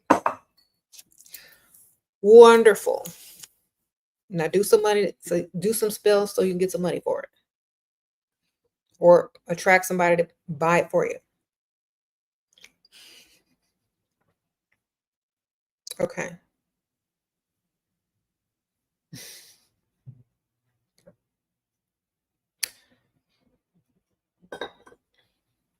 Okay, I'm going to tell y'all something. When I want to attract a bunch of money and a bunch of stuff and a bunch of whatever, I just do a bunch of stuff every day. Okay, here's some money drawing incense. Okay, here's a money candle. Okay, so here's some better business spray. I just do it all. I just throw it all together. And then I just walk around and all this stuff just starts happening for the good. Somebody walks up to me with some gifts. Another person walks up to me with a money-making business opportunity. Another person walks up to me and just like, hey, here's some money. You know what I'm saying? I just do it all like it's doing my hair or doing my makeup. I just do it all. You know what I'm saying? Just like you over here watching me on the other channel, drawing in my eyebrows, putting on my lipstick, doing my contour, my highlighter. That's how I do. That's how I incorporate everything. But instead of using, like, you don't always have to use straight up magical items.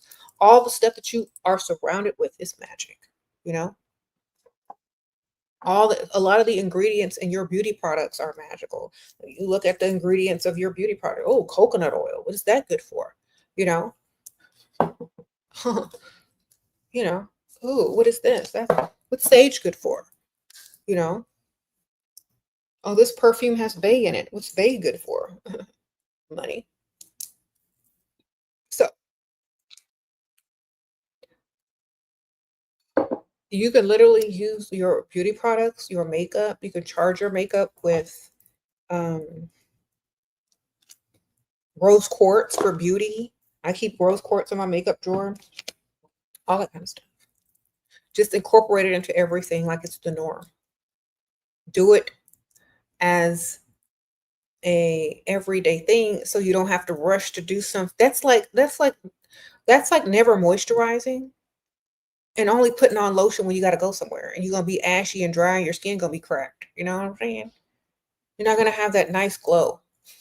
So use your spirituality like self-care, you know, every day moisturize, every day brush your teeth, every day light your money drawing incense, every day make sure your space is clean so positive energy can flow through. Every day do that. Every day do it. Okay.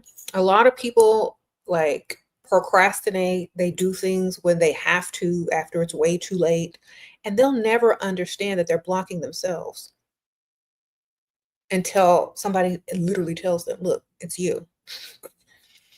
It ain't what you think, it's just you. Okay. You don't do what you're supposed to. There you go. It's you. Some people won't even work with people spiritually. Like if you hire someone to do spiritual work for you, or if some people will give you homework. Some people will tell you to do stuff before they will even work with you. They literally will. They're like, I can't work with you until you send me pictures of your living space,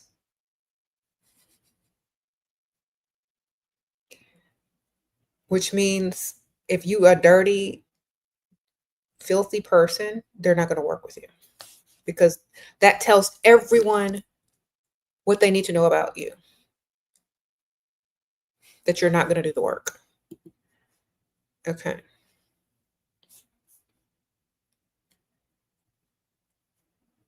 If you have money to buy a spell, what's the best spell to invest in? Okay, that's a good question. Well, it depends on what you want. What do you want? Best spell to buy is whatever you want. What do you want? If it were me and I were you, I would have a spell. I would buy a spell to help me learn everything I need to do in order to never have to buy a spell again. Therefore, I would buy a spell to send me knowledge, wisdom of who I am and myself. So I know how to do my own stuff in the future. Okay, I would do a spell for knowledge and wisdom, because with those two things, you can have all the money, all the things that you want, without having to worry about it. Energetically, what are your thoughts on volunteering time for charities? Are you doing it for the right reason or to get something in return? Sprinkle, sprinkle. Depends on why you're doing it.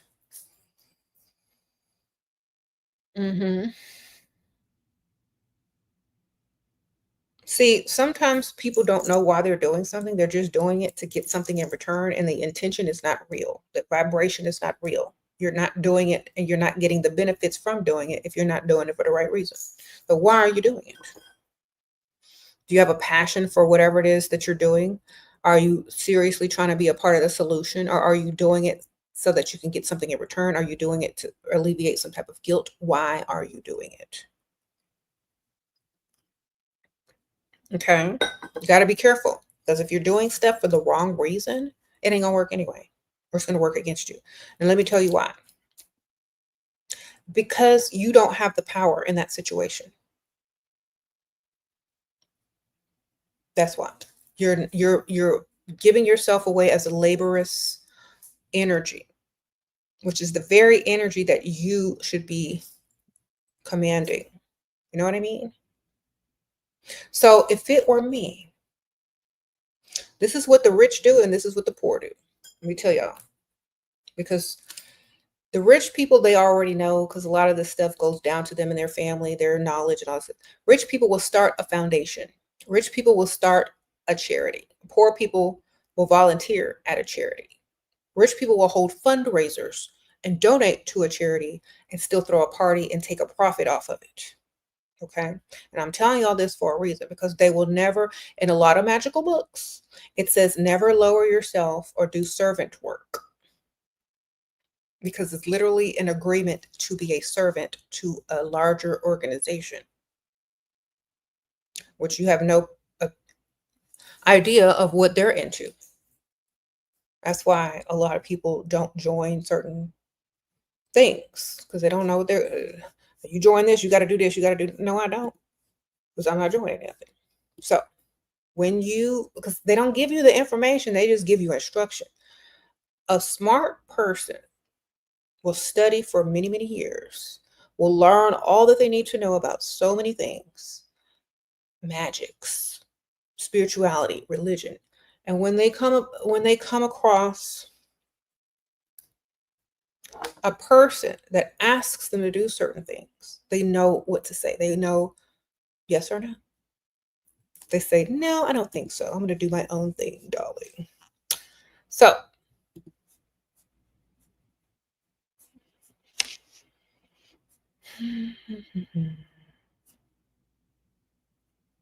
it's kind of like the movie Sinners, where the main character was being pulled in two directions. Oh, you work for me, I'll do this and give you eternal life. Or you work for God and the church, and he's like, no, I'm just going to do what I want and work for myself. Thanks for the offers, but I think I got this. So it's kind of like that. You said that was a good movie. You watched it 3 times? All right. So that's why, like, I'm very like weary about doing certain things if it's not for the right reason.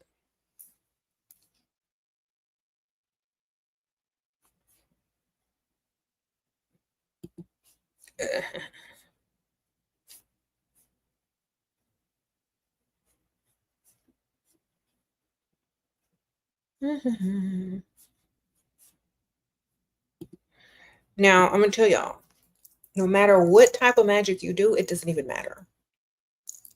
Let me repeat that. No matter what type of magic you do, it doesn't matter because you are the one that has the power. And however you're confident in wielding it and using it and mentalizing it, if that's a word, good for y'all. But it's all literally you and how you vibrate and the frequency that you're vibrating on. So it's kind of like this. You are the receiver, and everything that's going around you, you can pick up on it, you can harness it, you can do whatever you need to do with it. You're the radio, and everything around you, you're able to pick up on it. You okay? You're the receiver, you're the computer. Everything that's flowing through the air and all this knowledge, all this stuff, you're able to pick up on it if you can tune in to the right frequency, if you can get up on the right level mentally, and so can your body, your mind, your energy, your tools, your technology. Okay? You get up on the right level, it's all within it. You are what experiences it and able to wield it, become it, create it, blah, blah, blah. So no matter what religion you use to do it, no matter what type of spirituality you use to do it, no matter what your level of understanding is, it's all through you. Okay? And it doesn't matter.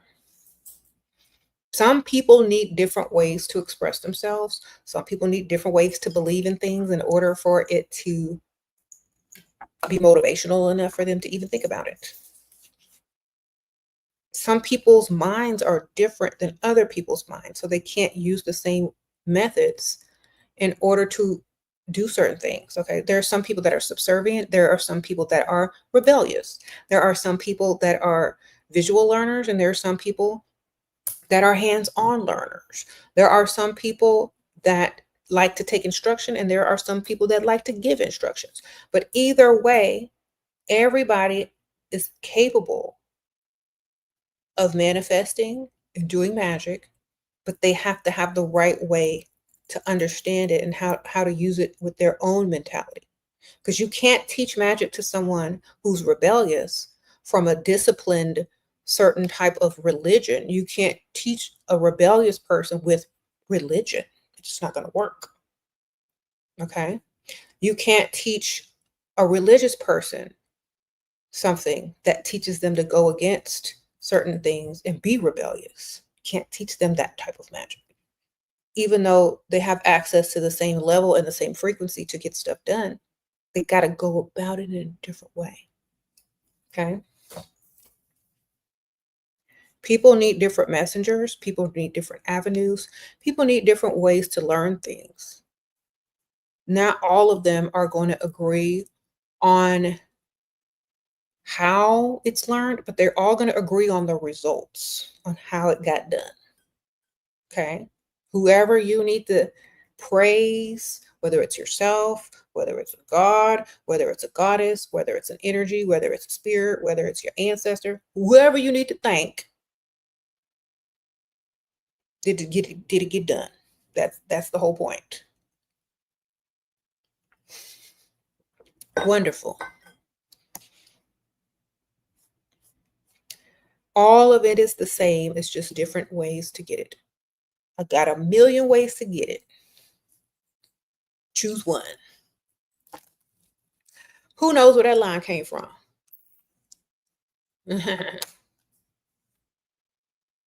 Thank you for buying the elixirs. Yes, the code to get 25% off is elixir sale, all one word. I'm going to write it here. There you go.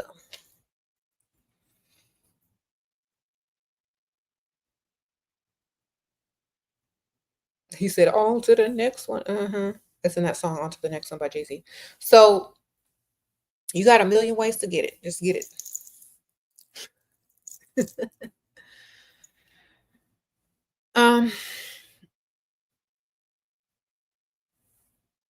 It don't matter who's wrong or right. Just beat it. Who said that? Y'all know that trend on going around on TikTok. And y'all be arguing about religion, but Michael Jackson said it don't matter if who's wrong or who's right, just beat it. And Jay-Z said you got a million ways to get it. Choose one.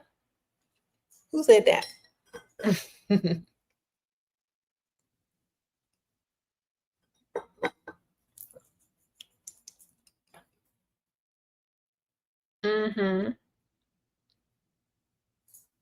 You said you have a hard time manifesting sadly. Okay, you spoke that into the universe, and that's what it is. Wonderful. Now try it again.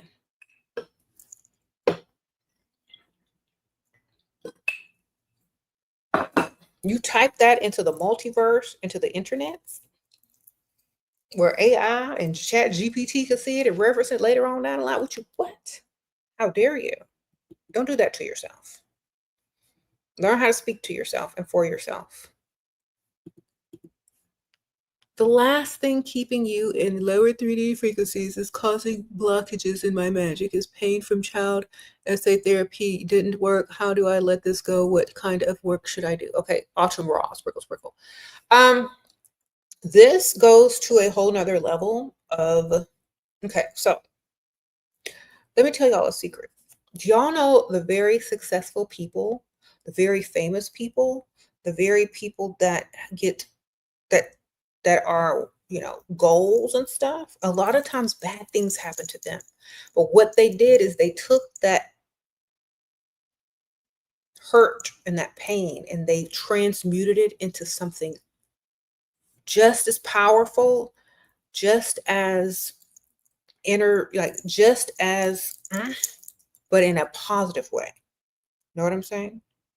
So all the pain and hurt that you feel and the things that you can't forget, let it fuel you to become great. Let it, as many times as you think about it, as many times as it makes you angry, you should transmute that energy into something that is productive and that can push you to the next level. Like I know someone that happened to, and they've written books, they went to law school, they graduated, they became a lawyer, got their own practice, fueled just from that.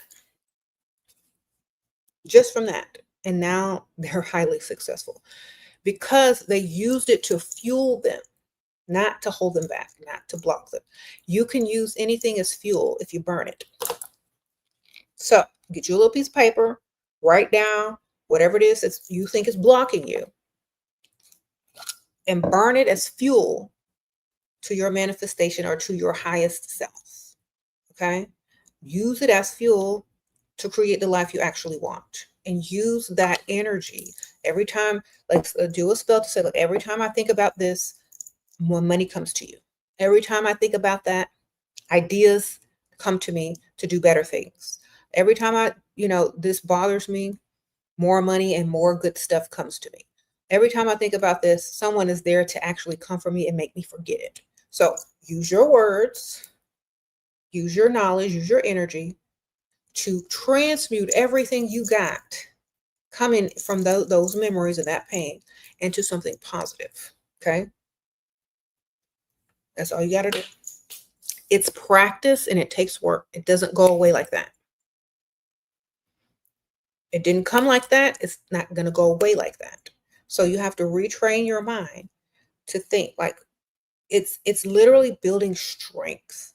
And also it's literally building whatever you're trying to build. So for example, y'all know how I be going live on the other channel and you see some negative people in the comments or some trolls. A lot of stuff, good or bad, whatever people say, I can fuel it, flip it, and turn it into whatever I need to turn it into. Why? Because it's only energy. And what you do with that energy is up to you. Okay? So you could say, anything that comes against me is just going to work in my favor and give me money. Every time someone says my name in a negative way, I get paid. Anytime someone says my name in a positive way, I get paid. If somebody say my name, period, I'm getting paid. So basically what you're saying, if I think about this and this bothers me, every time that bothers me and I think about it, I'm getting paid. You know what I'm saying? Every time I feel pain from the past, every time I think of this, I'm getting paid. Every time I'm getting a new opportunity. I'm getting something better to focus on instead. You know, if you don't want to focus on it, like every time I think of that, something new comes for me to focus on instead that's more positive and gives me more money. You know, speak those words. And every time you speak those words, you're going to see it. You're going to see it happen. I promise you. You're going to see it happen. So a lot of people can't just let it go. They have to replace it with something. Some people live in that mentality for so long and that suffering for so long. Without it, they feel empty. So they have to replace it with something. It's like a habit. Okay. So if you've been in pain for so long, if you've been hurt for so long, if you've been harboring memories for so long, you can't just forget it. You need something to replace it. This is why people replace it with work, with career, with research, with knowledge. I don't know. Whatever they decide to replace it with, you need to find out your replacement. Okay. And whatever that is, you're going to put so much energy into that, because if you're constantly thinking about things and it's blocking, you're going to be constantly replacing whatever it is you're thinking about with productive things that are beneficial to you. Okay. And I know people like this, and their houses are beautiful. Their stuff is like, they put all their memories and all their pain into making things beautiful. Okay. Whenever they start to think about something, they start doing something in a positive way to make something beautiful, whether it's a painting or it's restoring something or it's decorating something. They just go and do it. They transmute that stuff. Okay. You got to learn how to transmute it. There's no quick answer for it. You have to literally transmute it, recycle it into something better.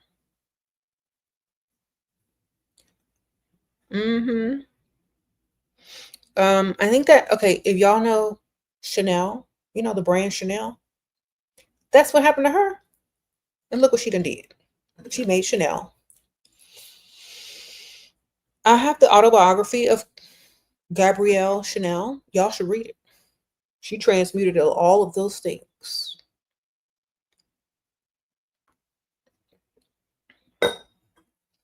Okay, sprinkle, sprinkle. That's why I like Chanel. Like, the background story is impeccable. Okay. Transmuting is getting up and doing something that is positive and beneficial. Yep. Because see, some people can take it in a negative direction, like them crazy people. They take whatever happened to them in a dark place. You can take it into a place that benefits you and other people. Can people manifest death or illness on others? If, like, a lot of people can try, but if that person is very healthy, I don't know how good it's going to work if the person that's wielding the energy is not as healthy. You know what I mean? So let's say you have a perfectly healthy person and they take care of themselves and you don't. You can't. It's going to be hard to try to put that on somebody, and you're closer to death than they are. You know what I'm saying? So high magic and those type of magics, you got to be on a certain level of physical fitness or health. And even then, they don't really, like, a lot of things will say, if you are of that high caliber and of that high frequency, the only reason you would put this on people is if it was due to something as far as justice, you know what I mean? Or good cause, but nothing for evil intent. You know what I mean? So let's say if there's an old person like dying and they're suffering, and you know, some people would stress like, oh, let's just put them out of their misery because they're suffering, and I don't want to take the pain away. Da, da, da. I mean, a spell for that may be of good intent, you know, but a spell to do that to someone for no reason or just for evil or bad intent is very different. Okay. Sprinkle, sprinkle.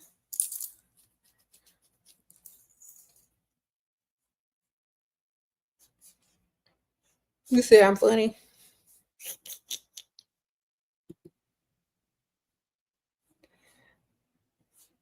Mm-hmm.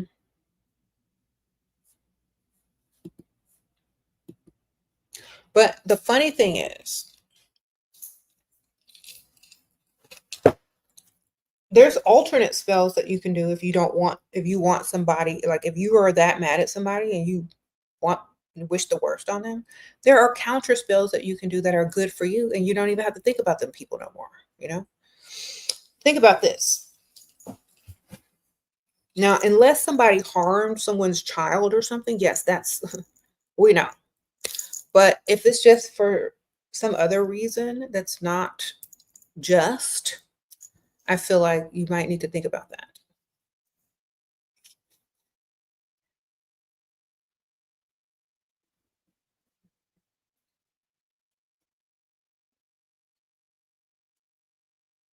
Do you remember where you got this ring?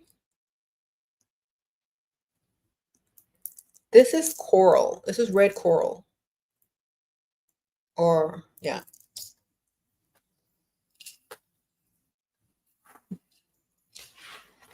So, you like it? Thank y'all. It's also known as Moonga. If you look it up online, Moonga.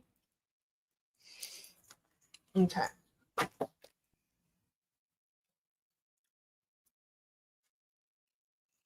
Oh, the other one? This is labradorite. Mm. I got this at a store in Galveston like a couple years ago. They sell silver jewelry and stuff. I can't remember the name, but it's on one of my old vlogs, probably on this channel. I'm not sure. It's probably on one of my old vlogs because I have a playlist of vlogs where I just go out and about and dilly dally and do stuff. It's probably on one of them. But I got it in a shop in Galveston. It's still there. I know the shop has like lots of silver jewelry, lots of statues, lots of like cool stuff like that. I can't remember the name of it. Okay.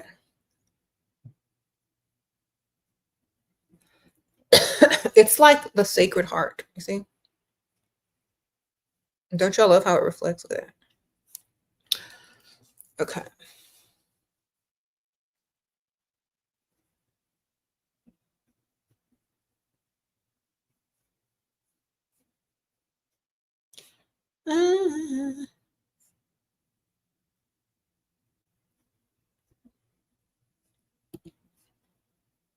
Thank you.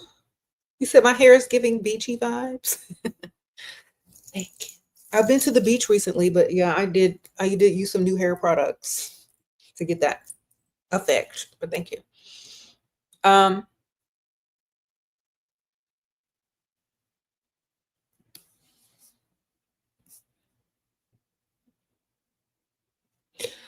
do you use solo sexual energy to aid in manifesting or alchemizing? Neon the Phoenix, sprinkle, sprinkle. You can, but I have, you know what? I have learned like there's lots of books that tell you you can do that, and there's other books and teachings that tell you to not do that. So it depends on what you're trying to do. You know what I'm saying? So it depends on what you're okay. It's very different. Like it depends on what you're working with. You know what I mean?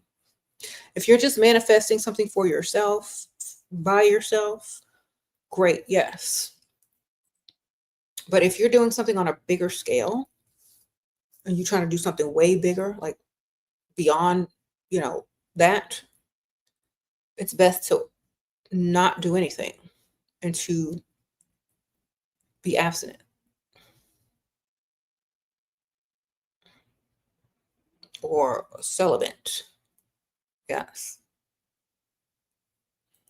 It depends on what you're trying to do. That's all I'm saying.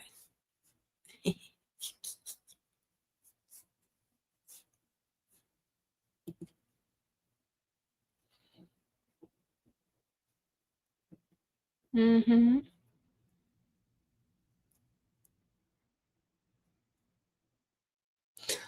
Okay, so those of you who are into high magic and stuff and who are disciplined and understand what it is, um, if you're trying to do something and you are highly vibrational, your diet is right, you ain't doing all that stuff, you ain't rolling around on a mattress with nobody or a bunch of people or whatever. You're not doing any of that stuff. You're highly vibrational, you understand what's happening and you understand what you're doing.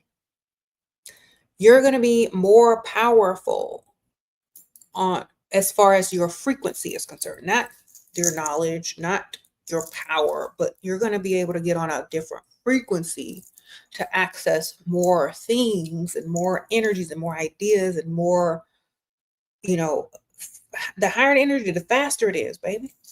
So the higher you can get, the faster stuff can get to you. Know what I'm saying? So that's why they call it a high magic. The higher you can get in your frequency determines the results. Hi, Shira. How do I cleanse my stones before the full moon? Thank you. Depending on what kind of stones they are. Ashley, thank you for the sprinkle. Depending on what kind of stones they are, also depends on how you clean them. Dark color stones should not be left in the sun for cleansing. Certain stones shouldn't be washed in water. They should be put in salt or buried. So you need to look them up individually and see how to best cleanse them, darling. Yes.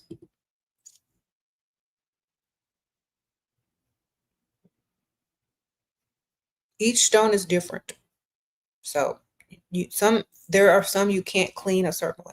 So just study. It says get the gemstone Bible.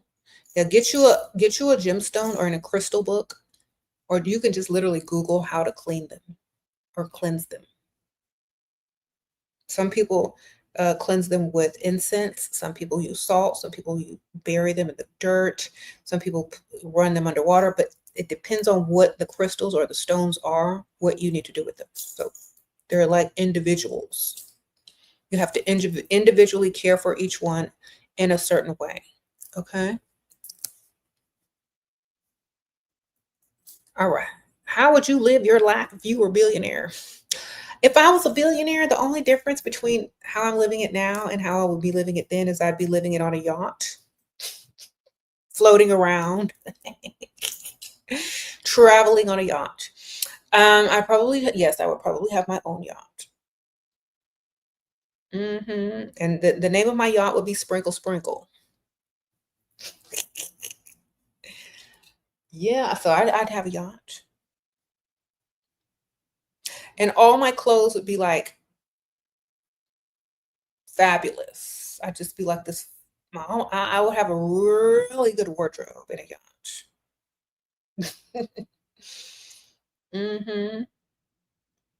And I might hire somebody to like be one of those people that follow you around and just massage your back and scratch your back. I might have one of them, you know.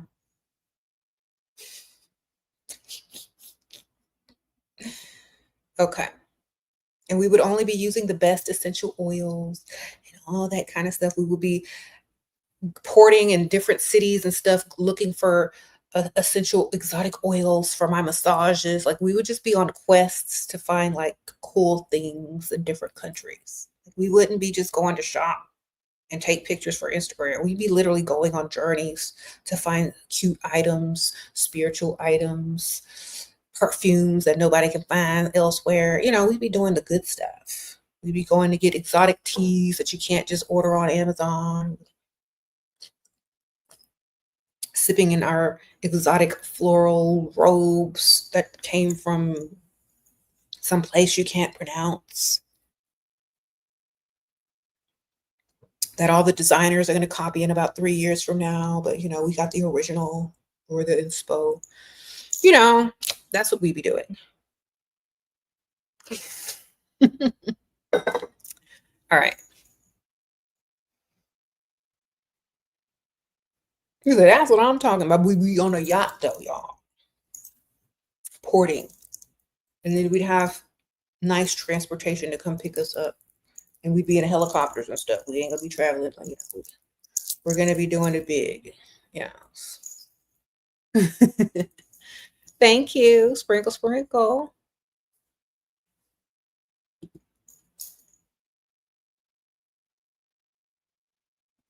How do I feel about massages and energies it shares with you? I like massages. I feel like it just depends on what your mind is doing. You know what I'm saying? What are you thinking about during that massage? Okay.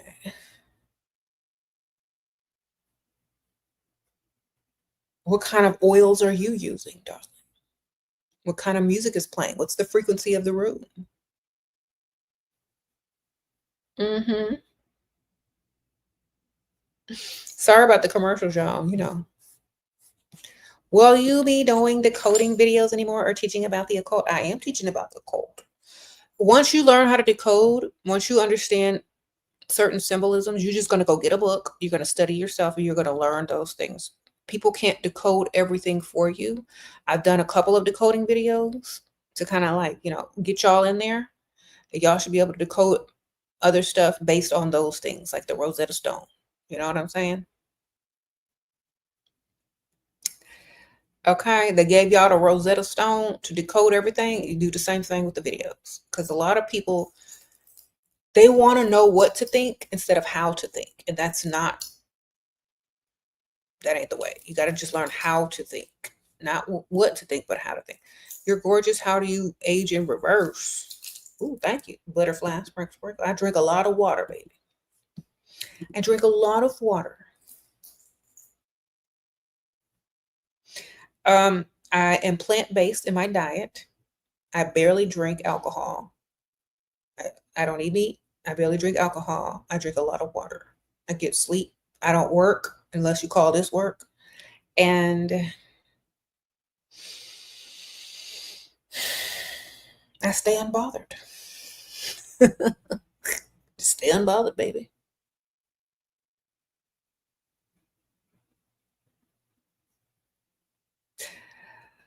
I also have a youthful mind.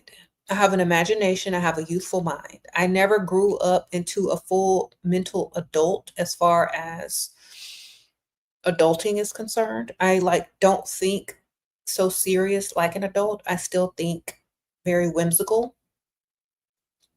You know what I mean? So, those adults that are really adulty? I'm not one of them.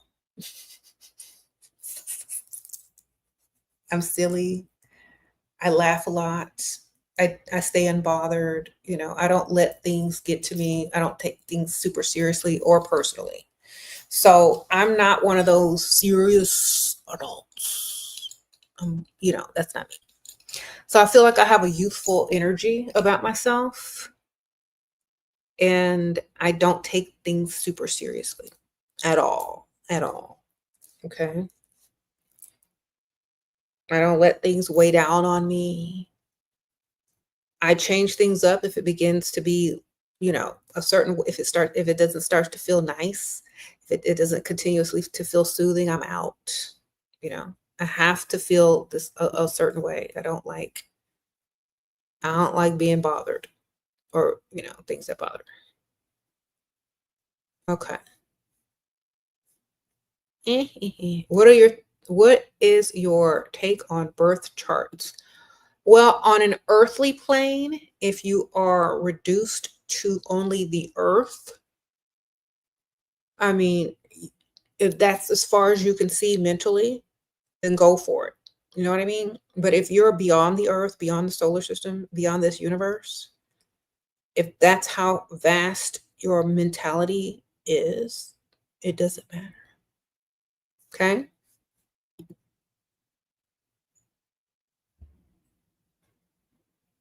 All right.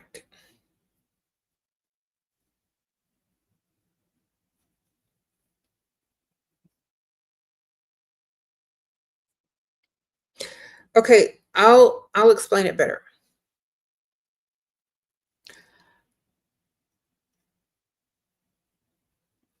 It's like the Truman Show. You seen that movie with Jim Carrey? And all he knew was his little town, but there was something beyond it that wasn't controlling him,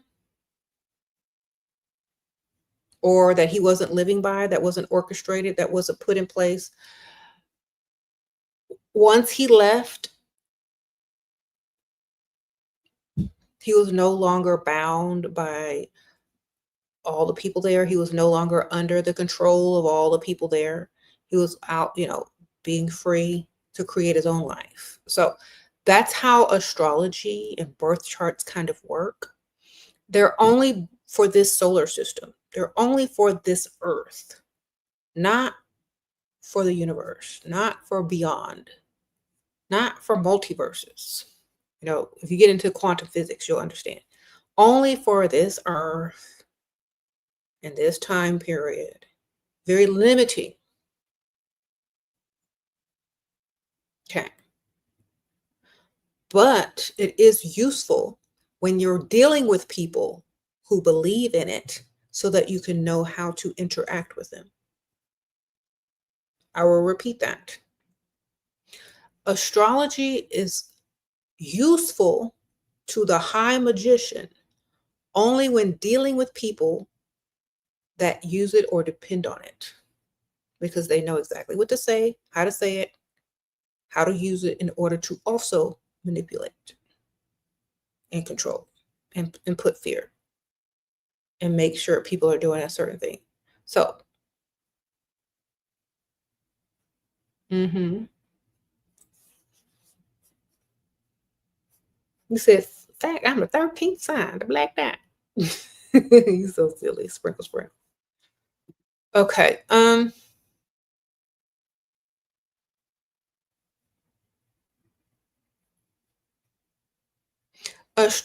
Okay, y'all have to listen to me. It's chess, not checkers. Okay, y'all over here playing checkers, and other people are playing chess. So, if someone puts in place a system that they are above and more intelligent than, they know how to manipulate the system through the people that believe in it. So it still can be used by higher ups to control the lower people or the people that believe in certain things. It can still be used. You know what I mean? So, for example, if you're one of those people that say, "What is your moon rising sign?" Da, da, da, da, da, I know how to get you. I know exactly what to tell you. I know exactly how to trigger you. I know exactly what to do to get you to do something because you know astrology and you believe in it and you are very into it. I know exactly how to manipulate you. Thank you for that information. This is how it works. Okay. So, since you believe in it, it's very powerful to me. So that's what I'm trying to tell y'all. Never believe in something so much that you can be manipulated by it. That's words of wisdom right there.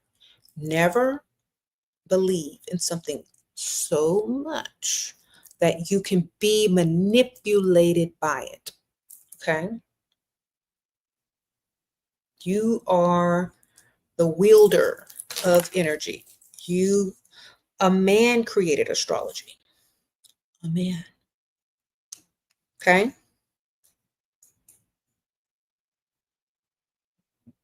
Somebody looked up at the sky one day and they started telling stories, darling.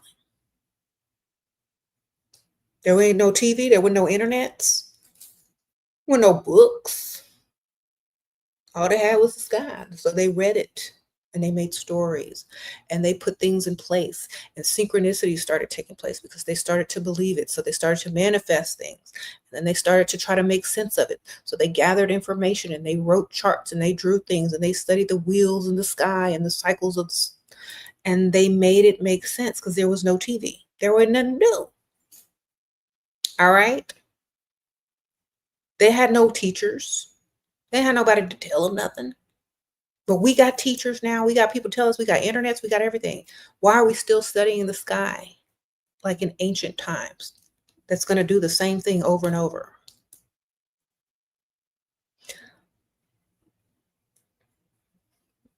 Y'all seen that alchemical drawing of the person looking at the sky, and then they pierce beyond that veil of the sky and they start looking outside of the stars and the moons? Y'all know that drawing? That's what y'all need to become. That person that's looking beyond the old school entertainment. I'm gonna tell y'all something. Girl, that's old school entertainment. That's old school TV. That's old school internet. They didn't have nothing else to look at, okay? They didn't look at the water. They didn't look at the caves. They didn't look at the trees. When it got dark, it was time to sit down and watch the movie, the sky, okay? This is the picture I'm referring to. Okay, look. See that? Beginners. This is what I'm talking about. Y'all see these things back here? These are multiverses. Multiverses. This means outside of this one solar system of the stars that only you can see from your perspective and your location on Earth, there's more. And so if you're ruled by one perspective of some old school entertainment, okay, we are in 2025 and beyond, or when y'all are watching this video, there's more. Okay. Sprinkle, sprinkle.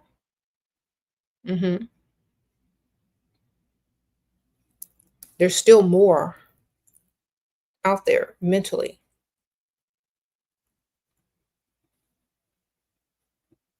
Do you know, like, you're not just your physical body, you can observe your body. So that means you're separate from it, which means your mind is also separate, which y'all keep asking me how to astral travel. How are you going to astral travel if you're not, if your body is one object? That means you're not your body. That means your mind and your astral body can go beyond the moon. It can go beyond our solar system. It can go into a whole nother multiverse or a dimension. That's what everybody's asking about astral travel. So just because you know, a certain position in the sky happened when you were born does not allow you to think beyond that, which is very limiting. So when they talk about high magic, they don't really care about astrology. Like the movie Interstellar, I guess. Sprinkle, sprinkle. Thank you, girl. Yeah. So got to think about it in that manner.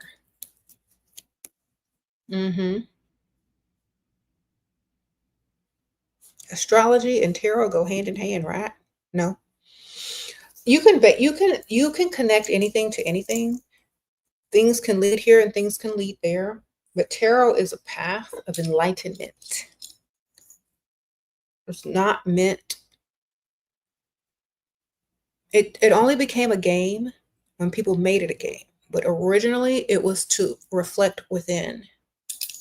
And it was a spiritual path of learning the symbols on the cards, the numbers, and it was more for self-reflection versus telling someone's future or fortune.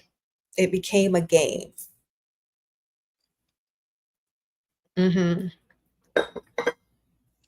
astrology became entertainment. Yes.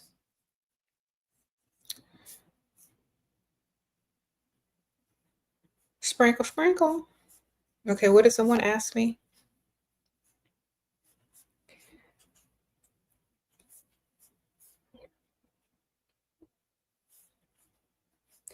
Have I ever watched the Conjure Family show on Prime TV about black witches?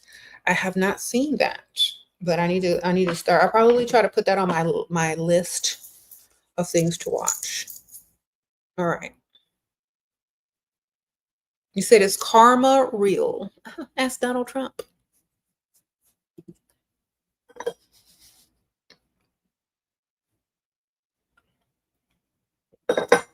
Sprinkle, sprinkle.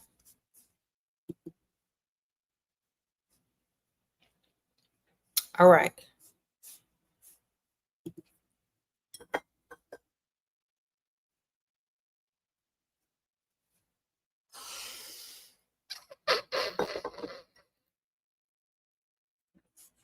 Y'all can answer y'all's own questions about that one.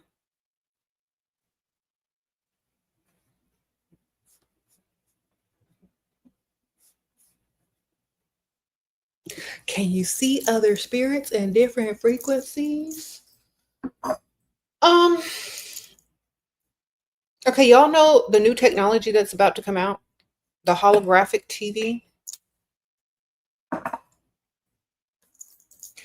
Thank you, Yamaya. Sprinkle, sprinkle. Thoughts on witches and aliens collaborating?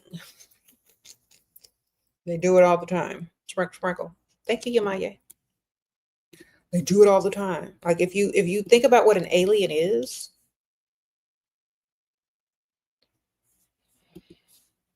what is an alien? Someone foreign and not from here, not of Earth, right?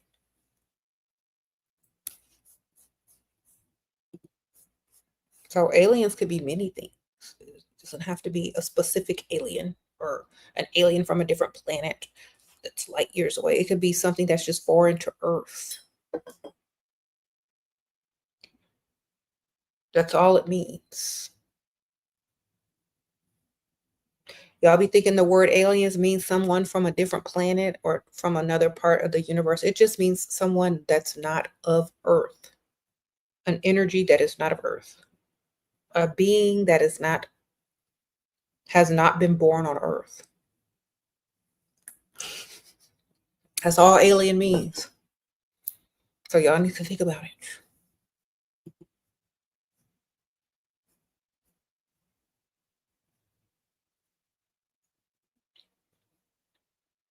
You weren't born on Earth. Where were you born?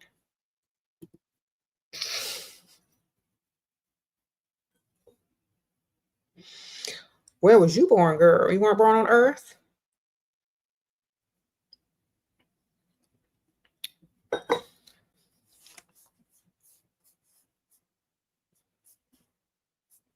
Okay. How can you raise your self energetically, and how do you know when you have done it?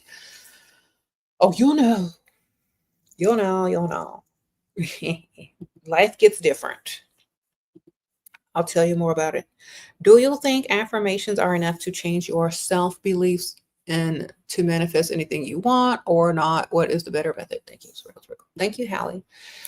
First of all, you have to know who you are, be confident in yourself, and you have to understand that you have all that power in order to manifest exactly what you want. You can't doubt yourself. You have to speak highly of yourself, and you have to imagine whatever it is that you want or that you're trying to manifest as if you already have it, and what you're going to do once you get it and all this kind of stuff. You have to have a really good imagination and no doubt. Okay. The way that you manifest needs to be the same way you plan tomorrow. What you gonna wear, what you gonna do, where you gotta go, where you gotta drive. You know what I'm saying? It should be the exact same method when you're manifesting. With ease, with no doubt, plans, who you might call up when if such and such should happen. Like, if I have some free time, I might go grab coffee with my best friend, manifesting needs to be that confident, that easy, and that matter of fact. Okay. So do it like that.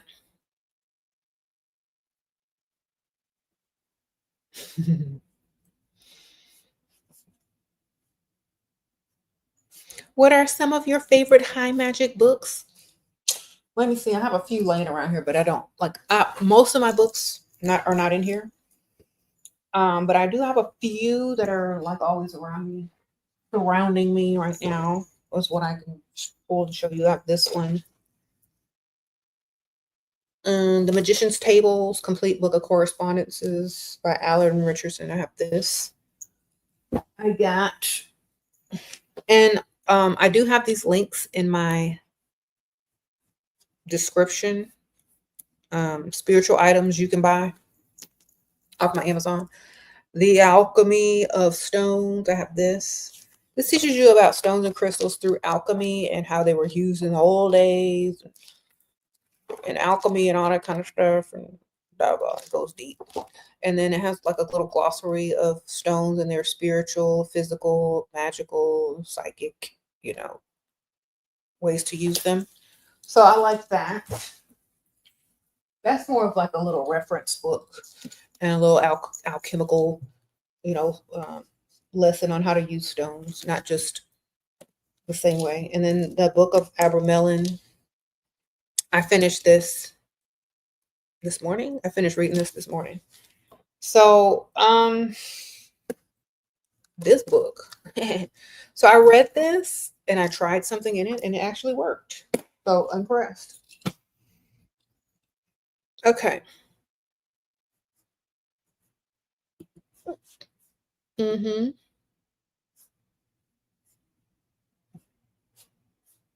Impressed. Change your diet. If you're having any problems, change your diet. Go stop eating meat, stop eating dead stuff. Try that first. Get up every day and make yourself look cute. Try that second. The more you love yourself and care about yourself and stop putting lower negative vibrations in your body, the faster you can come up energetically and mentally.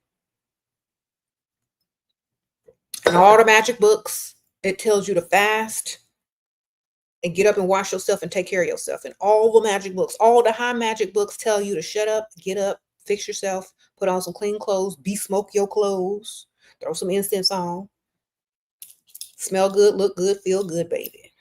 Even the magic books tell you that. Okay.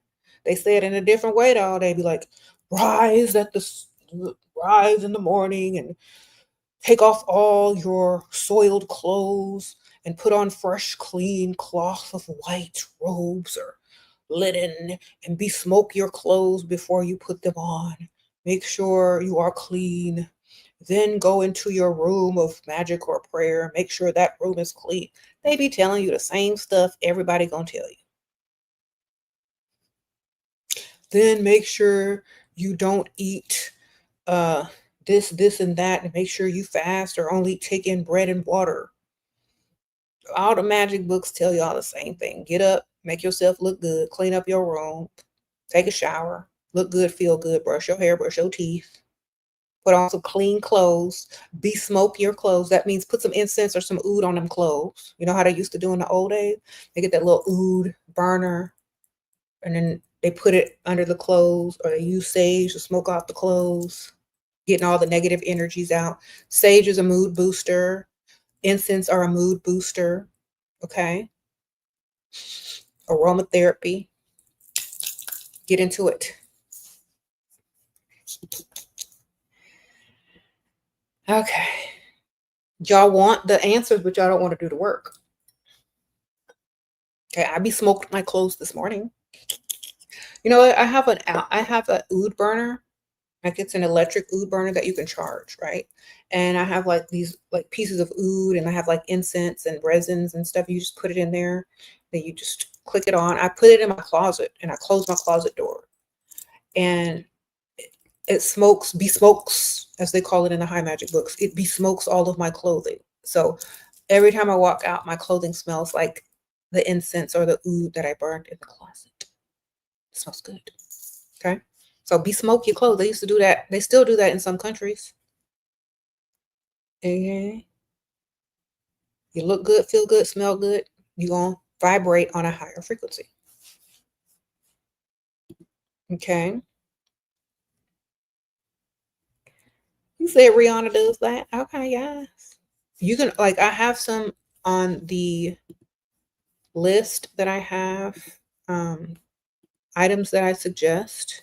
I even have like a oud list of the tools that I love to use. And let me see if I can find it though. Because like I literally went and bought all the good stuff so that I could have these types of like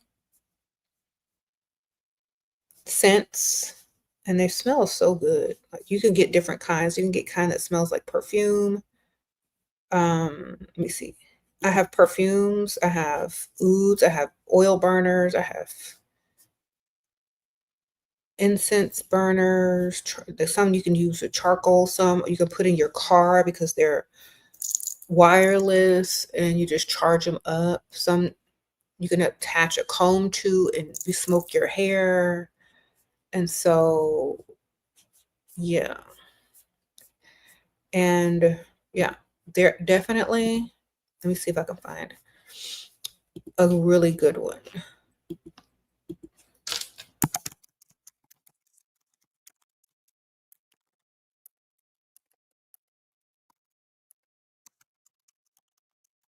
So I have one that's cute. I'm just going to add a few more to the mix so you'll have options. Okay. The one that I have, I don't see it anymore on here. I must have got it before it sold out, but you know, I have a few other ones around the house. So yeah.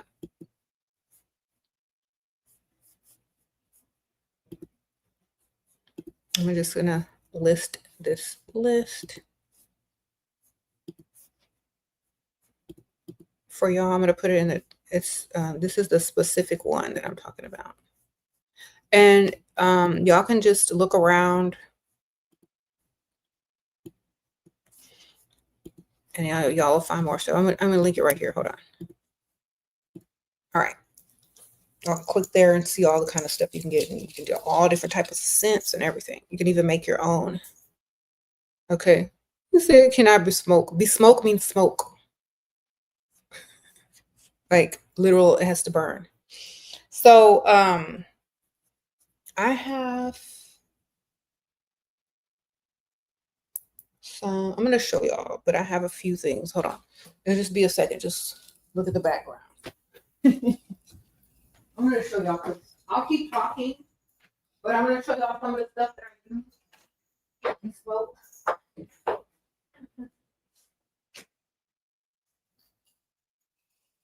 All right.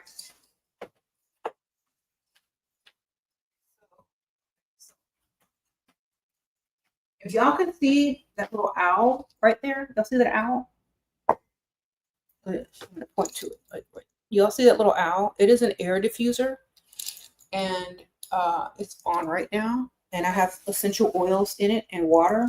So it's like infusing the air with essential oils and all that kind of stuff. And so it smells good. I think it's, yeah.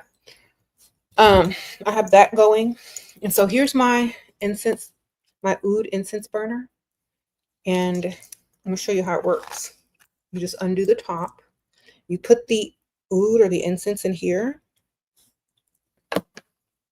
And then you put the top back on and you just press this button. And then it'll start to smoke. And you can charge it. So I have this bougie incense by Latafa. It's called Haya because we getting high. Haya, higher, higher. So anyway, this is what they look like. There's a perfume by Latafa called Haya. And they also make the oud. I know K. Ali, if you're a girly girl, y'all know K. Ali, the perfume. They also make oud burners and oud, bakur. Yes. So you can get the wood chips or you can get these, the bakur burner. Just put it in there. Take the old stuff out first. Just, you know. Then you just put it on, press, and be smoke. And you leave it on for a second.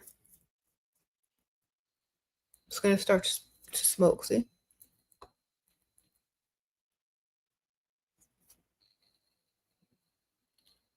See the little smoke coming out? So you can like put it, your clothes. I just put it on the floor of my closet under the clothes and I hang it up. What the outfit that I'm going to wear, or you can just put it in your closet and just close the door and it just smokes the whole closet. So it smells good. So, see it? And it smells good. Now this little one, I don't know if you can find it still online, but I did link a bunch of different ones that are taller and bigger. This is a little cute one. I also have the one where you can take off the top and put a comb on it, and you can put it in your hair like this. Have your hair smelling be smoked and good. Okay, so let's do the science behind this. Energies and plasma and frequencies and energies live in clothing and hair. Okay. And so you want to cleanse and you want to attract good energies, and smelling good and looking good and feeling good attracts good energies. Okay. This look so good, right? So this smells good. This is the scent that I'm burning is called Haya, and it's by Latafa. There's other ones that smell really good as well, but this is just the one I have. I have another one somewhere that I also bought online on Amazon, but this one is the one I got. So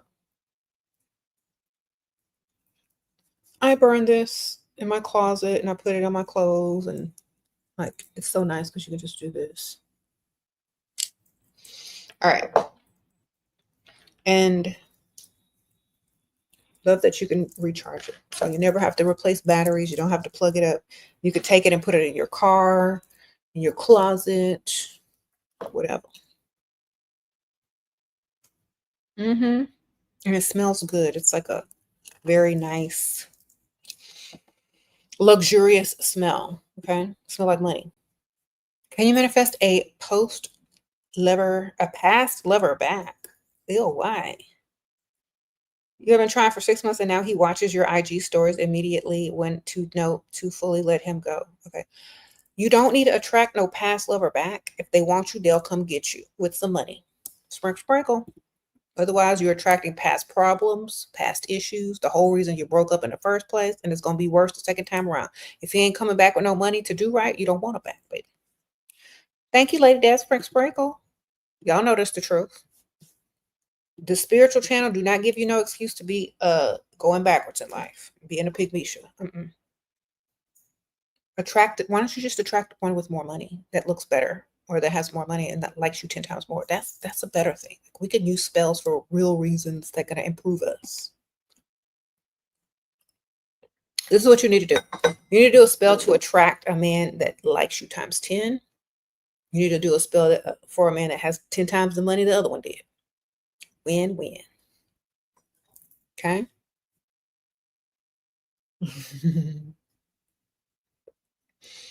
Who said, as you besmoke your room? Yeah, if you don't have one of these fancy things, you can also use the old-fashioned oil burner. Hold on, this has a piece of hair on it. You can use the old-fashioned Dollar Tree oil burner. Okay, you get your little tea light candle. You can put a little oil in it, or you get a little bouquet. Sprinkle some up in there. Light that little tea light candle, and you can have the same thing for $1. Okay, maybe $2. So on a budget, yeah. I like the oil burners because I use essential oils. I have bougie smelling oils, but they still have magical properties to them. So I have this also, like in certain parts of my house, because if your house smells good, if your home smells good, if it's clean, the energies that are going to come into it are, and the energies that you're attracting are going to be positive and higher up. Okay. Where can I find spells? Online or in books? Or I have a spells playlist if you look for that on my YouTube channel. Okay. Sprinkle, sprinkle. So the better your house smells, the tidier your house is, the higher and the better frequency your house will be. Okay. The higher you are, your body is also a temple. Have you heard that? Your body is a temple. So the higher your body vibrates, the better energies that you're going to attract. The higher energies you're going to attract. So look good, smell good, be clean, and you're going to attract the higher energies. You're going to attract faster manifestations. If you're dirty, stank, need deodorant, house dirty, got dust balls and dust bunnies and hairballs everywhere, clutter piled up, what kind of energies are you attracting? Stagnant energies that like to hide and fester and manifest. You don't want that. Any beginner-friendly attraction spells or general advice for new witches? Yes. Learn more before you do anything. Read lots of books. Be a student for about a couple of years before you try to do anything, because let me tell you why. It's better to be a reading witch or a reading alchemist or a reading occultist than somebody that jumps straight into trying to do spell work and work with stuff that you don't really know what you're getting into. So it's kind of like signing a contract before reading the fine print. So make sure you be reading and stuff. Find the loopholes, find the alchemy in everything. Read the Kabbalah. Read not the Kabbalah. Hold on. Read what am I saying? You can read that too. But read the Complete Idiot's Guide to Alchemy. Read about universal law. Read the Kabbalion. The Kabbalion.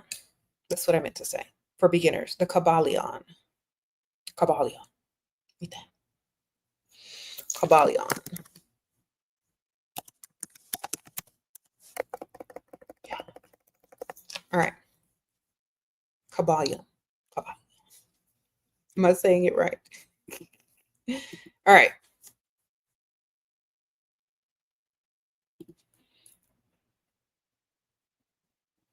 You struggle with organization and overhanging clothes and things. What could help? Okay. You got to play a game with yourself. Okay. Some people need extra motivation, if you know what I mean. You know, you need to look at hanging up clothes as a form of magic. Think about this. If you're trying to manifest money, everybody is. So every time I hang up a piece of clothing, money comes my way. There you go. Associate it with a manifestation and get it done, baby.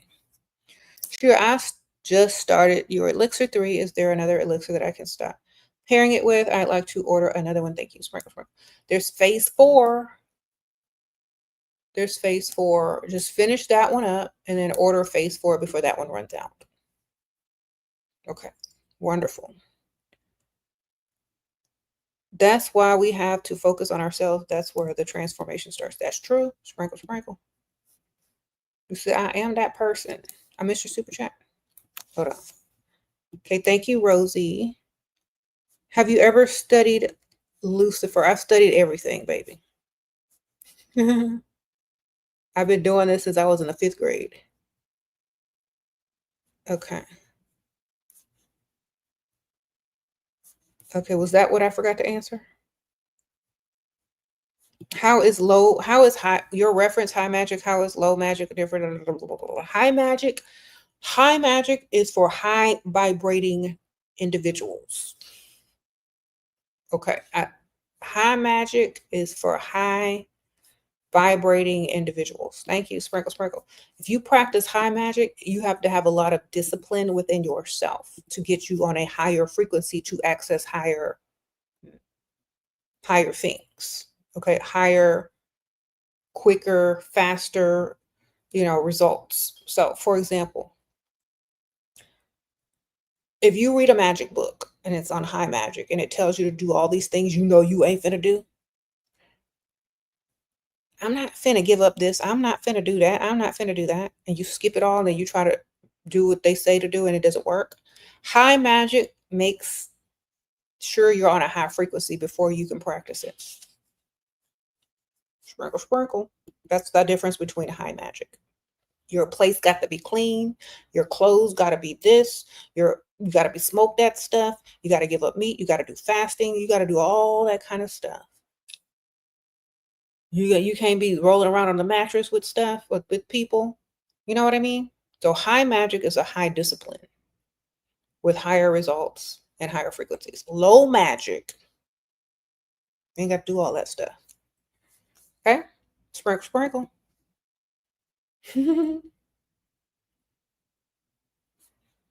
And how did Nikola Tesla receive high energy down? Girl, he got electrocuted. He went all the way to the plasma. That's why when you go and they try to do like, girl, he got electrocuted. He was born in a thunderstorm, in a lightning storm. Girl, he was connected to that plasma, straight up. So, and he barely ate meat. I'm sure he was not rolling around on a mattress. Pretty sure he ain't had no kids. His life was his work.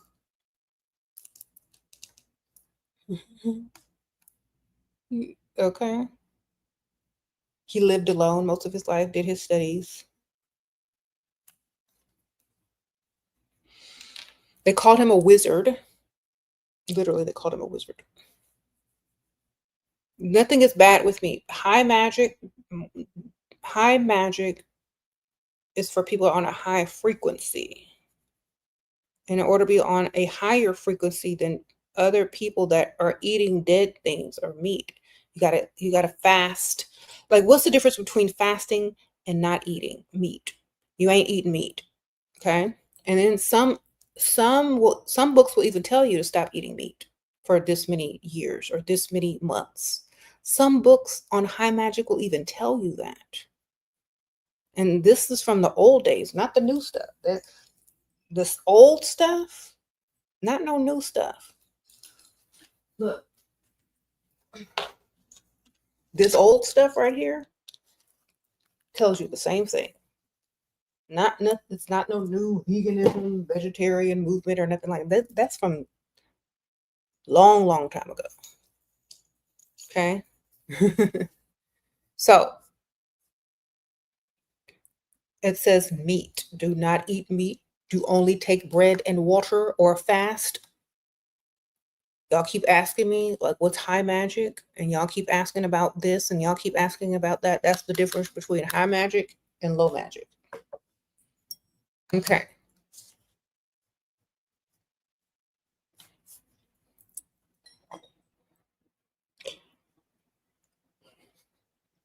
Look, just eat whatever you want and just do what you want.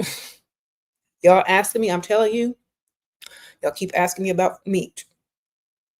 High magic, certain high magic, you can't eat meat.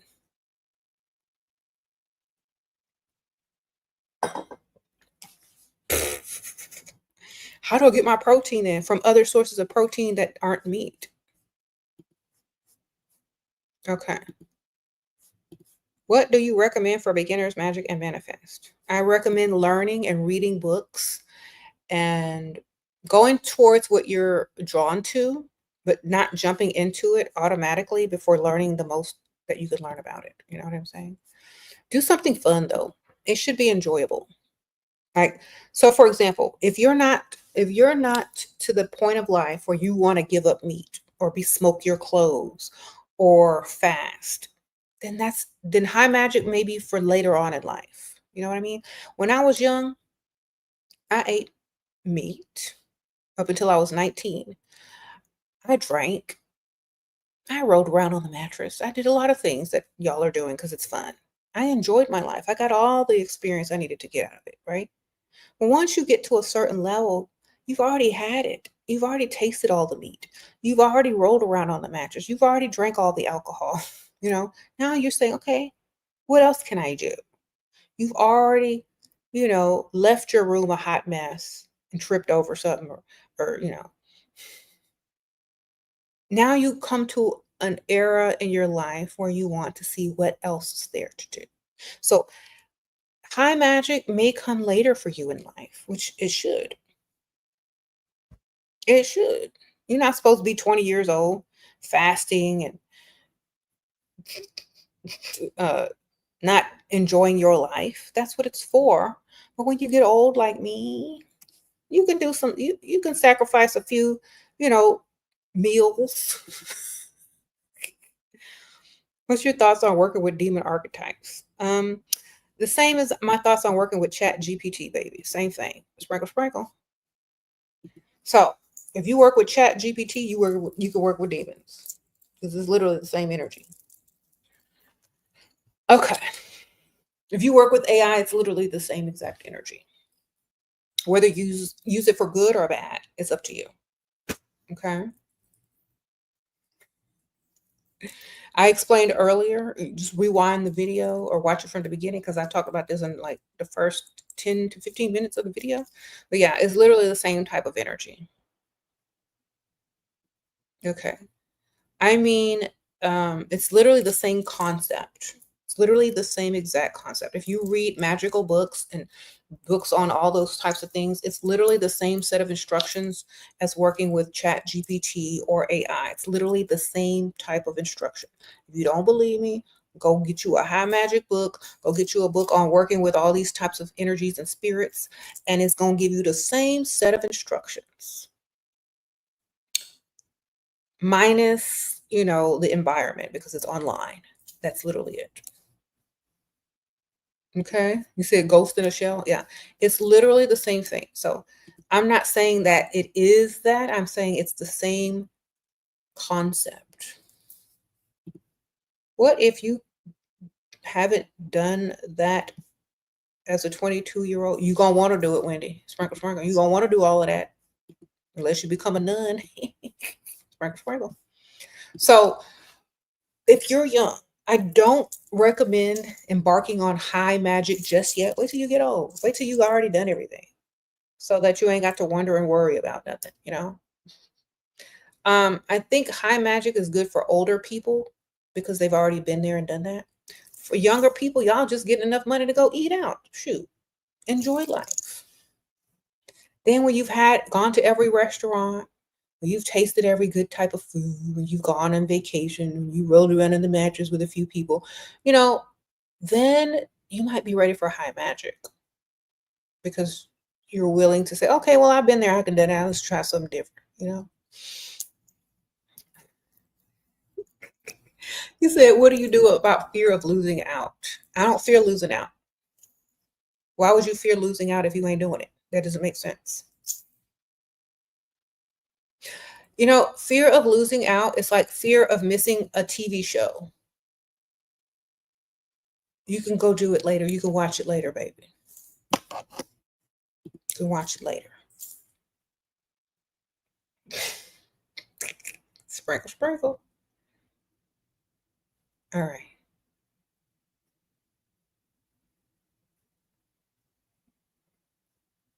Mm-hmm. You can roll around on the mattress as long as you want, but when you are trying, like spiritually, I'm trying to say, you're trying to do high magic and you don't have to roll around on the mattress like you had to roll around on it when you were 20. The same type of urge to roll around on the mattress when you're 20 versus 50 is not the same. Okay. So when you old, you don't need to roll around or don't want to roll around on the mattress as much as a 20-year-old. So you could say, okay, well, I guess I can not roll around on the mattress for this long. That ain't gonna bother me like it would bother a 20-year-old. So like when you get older, you can practice different types of magic that you hadn't been able to practice as a young person, which is good. It gives you something to look forward to, It literally gives you more to look forward to. Okay. You ate all the meat you can eat for 20 to 26 years, 25 years. Okay. Can you become vegetarian for about 6 months? Wonderful. Now you can practice high magic. Okay. How many steaks have you had? How many cuts of steaks have you had? How many seafood boils have you eaten in your 20s, in your 30s? We can tell. Wonderful. Okay. Now y'all are old. Y'all don't need to eat all that. Put some vegetables on your plate or fast or do something. Now you can practice high magic. But get it out the way. Do it so you don't miss it. Do it so you don't even want to do it no more. You understand?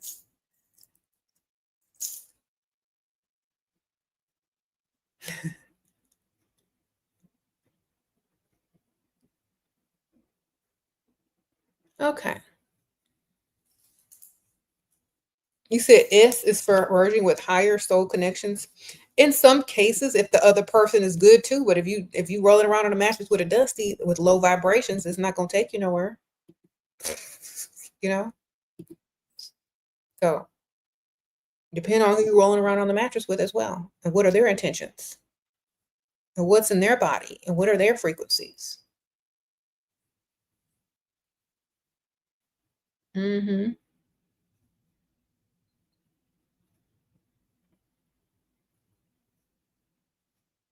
You said, you're at 22 and you don't want to go out and drink and party and make money, baby, then make money. Or find somebody that gonna give you money and start a business.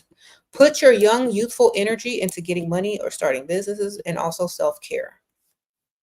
Okay. And then you can see, where your spiritual path leads you. But you need to ground yourself in the material world first so that you can embark upon your spiritual journey with ease and pleasure. Okay. As above, so below, as within, so without. If you're struggling in the material world, you're going to be struggling in the spiritual world. So get the material world taken care of. It's the balance. Work at the same time on each side. Okay? Work at the same time on each side.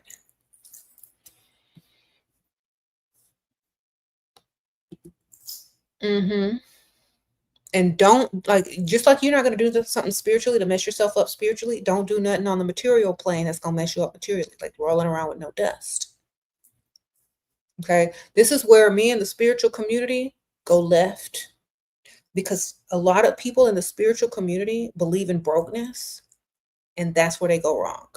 Okay. A lot of people in the spiritual community use brokenness as an excuse, or spirituality as an excuse to be broke. And that is the most backwardest thing you could ever think. Okay. That's the most backwards way of thinking. You should always have enough and you should always have abundance. If you are truly, you know, spiritual as a person, you should never be broke, ever. You should never be broke if you're spiritual. If you're broke and spiritual, you ain't spiritual. You fake spiritual.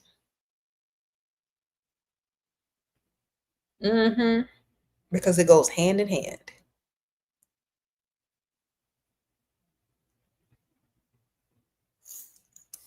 You said that's an affirmation. That surely is.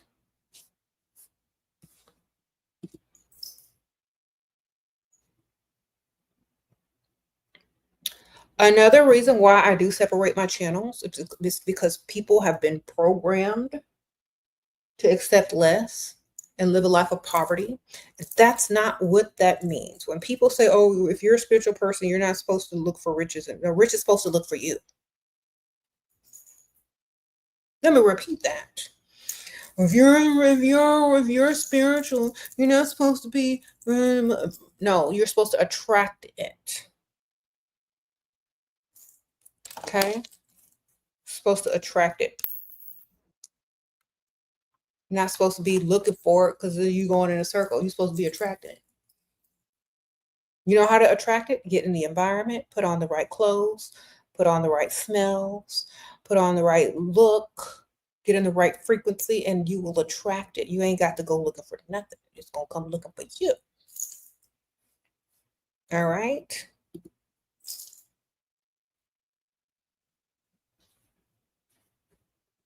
Mm-hmm.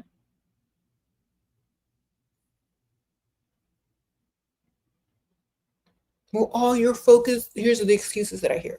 All your focus just shouldn't be material things. What about this? What about that? Well, I can't focus on that if I need money. Now, can I? So I need the money and then I can go focus on that. They say, there's a saying, a hungry man cannot smell the roses. A hungry man cannot smell the roses. Okay. Powerful way to block toxic people, can't remove fully. Ignore them. Act like they don't exist. Okay? You can't remove them, but you can ignore them.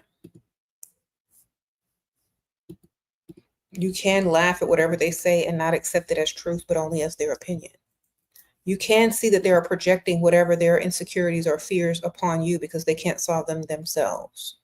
You can literally analyze, break them down, and turn them back around and send them back on their way. Okay? That's what you can do. You can literally, it's like, okay, so in the spiritual, community, people would say, oh, that's like, that's literally like exorcising a demon. You call them out, break them down, tell them about themselves, and send them back from where they came from. That's literally all you got to do to people, and they'll leave you alone. Just analyze them. Say, I know exactly what you're doing. I guess if I were you in your shoes, I'd be doing the same thing. But, I really don't appreciate that. If you need help, just ask for help. If you're going to project your negative energies or your fear on me just because you can't do something, you think I can't do it, but I really can, and you just need to learn, sit back and listen, whatever. Call them out and they will leave you alone. Literally, that's all you have to do. Because if you call people out on their toxicity, first of all, you're going to bruise their ego because you clocked them. Second of all, if they continue to do it, they're going to look weak in your presence. And ego hates that. So they're not going to repeat it. They're going to just leave you alone because they fear you're going to call them out again. Okay? So just call them right out, right in front of their face or in front of people. You can do it in a nice, nasty way. Just do it. Neon Phoenix, sprinkle, thank you. Y'all be out here trying to exorcise demons and chanting and twerking and moving around, but y'all can't call a toxic person out. I do it all the time. Okay? All right. So just call them out because that's all it is. If you're toxic, if someone is toxic, call out their toxicity. And if they don't care and they keep being toxic, just give them a nickname. Okay, come on, toxic, what you got to say? Be playful with it. They'll understand what they're doing because sometimes people don't even know that they're toxic until you point it out to them. Then they'll try to fix it if they're not doing it intentionally.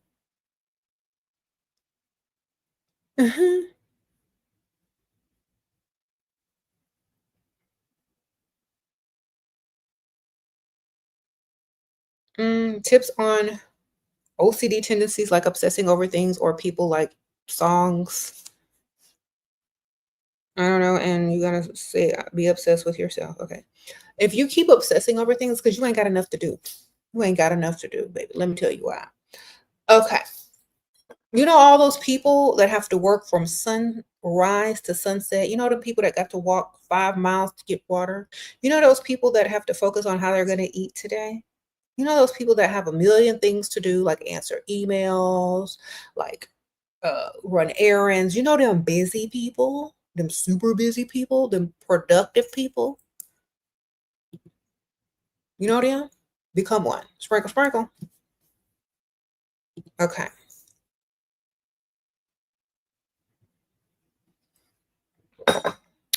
Become one.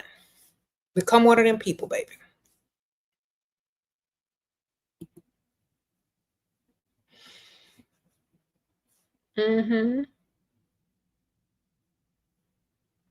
How to have security within yourself when you're young. I'm scared and tired. Okay. How old are you? I don't know how old you are. No matter what you do, you're always going to be a big kid in an adult body, no matter what you do. So you're literally just going to be playing an adult. So y'all know all those movies where kids become adults or like switch bodies with adults and they get to be an adult for 1 day or 2 days or whatever, like Freaky Friday and, Big or 13 going on 30. Y'all know their movies. Same thing. That's literally what being an adult is like. You're still a kid, but you just got an old or an adult body. You're still a kid. Your experience is what teaches you lessons on what to do and what not to do, what to avoid. If you listen to old people that have been through what you're going through, they can help you avoid certain things. Okay? But don't listen to people that put fear upon you. Listen to people that have already been there and done that and can tell you what they shoulda, coulda, woulda done, or what, all that kind of stuff. Because think about it. You can avoid a lot of things if you just listen to people that have already been through it. People get paid to literally tell you how to do this and how to do that with money, like financial investors. People get paid to tell you how to, set up your social media and make sure you do this. And people get paid from their experience on already doing it. So you need to listen to people that have already been through what you're going through, so you can see what you may need to avoid in the future, what type of people you need to avoid, what type of places you need to avoid, what type of scams you probably need to avoid, all those things. And don't act like you know everything. Young people don't know everything. They know some things. They have a lot of confidence, but they don't know everything. I didn't know everything when I was young, but I thought I did. So be able to learn from people, and that will also help alleviate some of that fear. The more you learn from people that are experienced.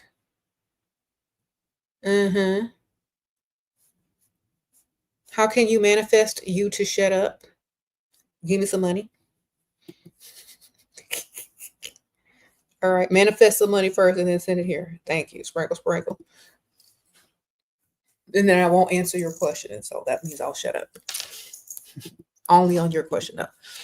How to manifest your dream job. Just do it. Just start taking steps towards it. And why would you have a dream job? Don't you want to own your own business? I ain't finna work for nobody. Ain't no dream. That's a nightmare. Sprinkle, sprinkle.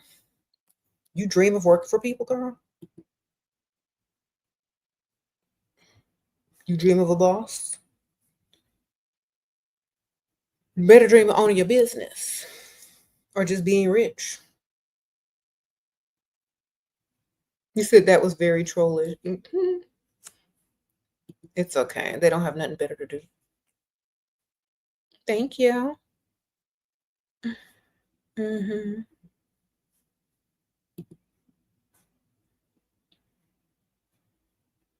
You said you're broke and poor. Guess you won't have a woman then. Guess you can't afford one. That's what I say. Like, I don't have a yacht yet, but there's still hope. Okay. Keep the hope alive. Do something about it. All right. Sprinkle, sprinkle.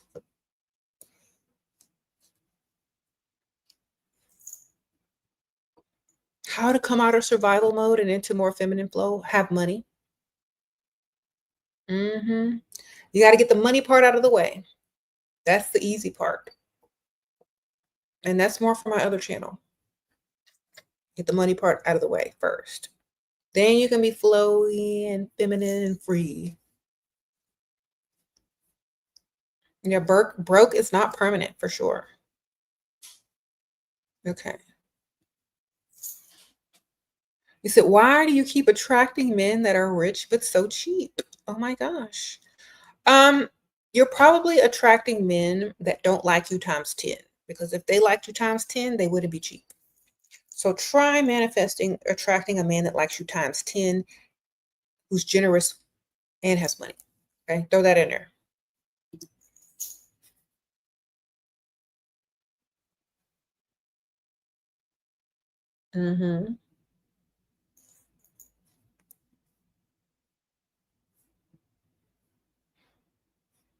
What? Okay. How do you maintain the money once you get the money? I started a business. Okay. You go to your bank and you sit down with a financial advisor, and they will tell you. That's all you got to do. Sprinkle, sprinkle. Open a business account. Sit down and say, okay, I need to put this in here. I need a credit card. I need a business credit card, and I need a financial advisor. And they'll give you all those things, especially if you're making money.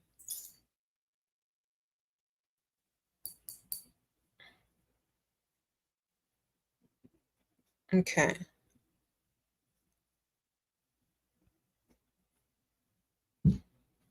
He said he says he loves you, but you didn't believe it because he was cheap. Well, you were smart and your intuition finally kicked in, man.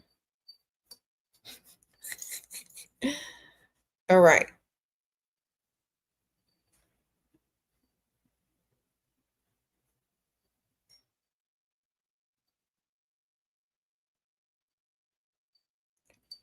Uh-huh. He said you were blackmailing him when you charged him a re-entry fee. Well, tell him he ain't got to talk to you no more. He can disappear. It's like, well, you can disappear. Bye. Just started your lip filler biz and feel urges to go out and drink and be with men, things I've never done. I want to keep my vibration high and manifest all. Okay, sprinkle, sprinkle. I don't know how old you are, but you know, you can do those things, just don't do them all at the same time. All right, there you go. You got cheated on. You're very hurt. Please tell me things to feel better. Go get another one with more money. This is the wrong channel. This is the Shira on here. We're doing spiritual stuff. Sorry, I started answering y'all's questions about from the other channel. Just wait till I get on live on the other channel. People beg me to come over here and then they come and ask the same questions. Y'all know the answer. Get another one. Since there are different versions of us in universes, when we manifest wealth, as wealthy versions of us come to fruition, do we become them? If you manifest on all multiverses, yes. I want to have everything I need and want, plus more, in every multiverse universe, period, including this one. There you go. That's how you manifest.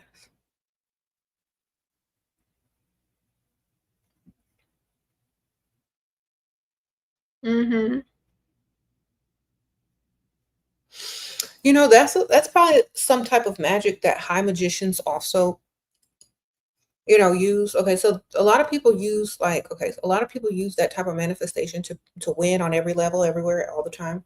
So if other people try to, you know, use certain types of high magic and say like something like this, like, um, I'm going to switch timelines to a universe or a multiverse where this person is unsuccessful and I'm successful.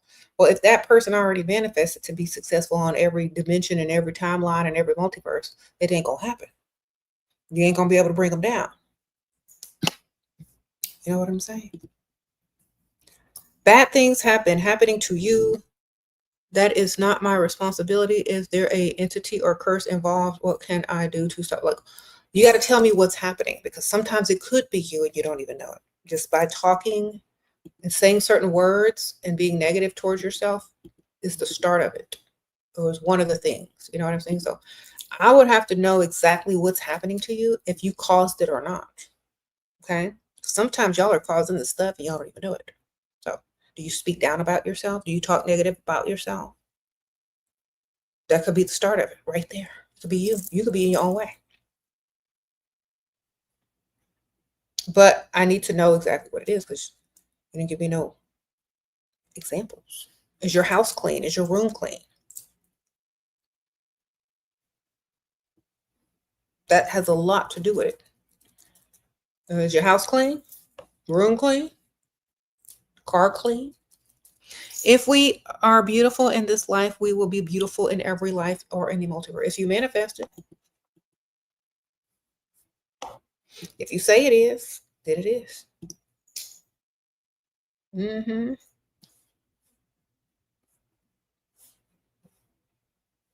Okay.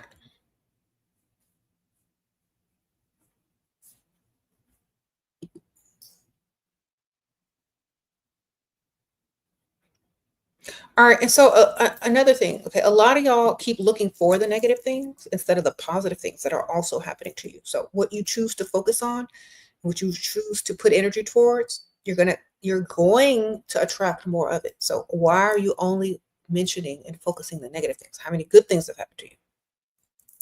You know what I'm saying?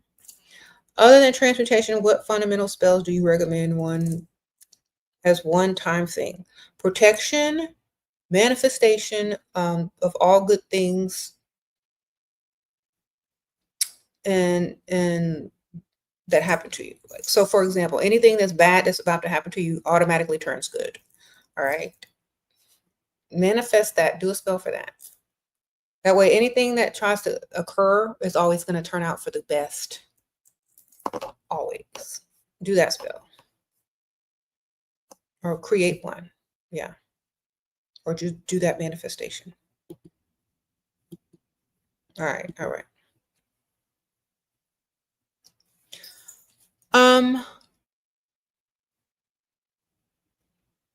You said because your brains naturally have a negativity bias. No, you've been programmed to think that way. Kids don't think that way until they're programmed. You're not. You're just programmed that way. Kids are not programmed that way. That's why they think they can do anything.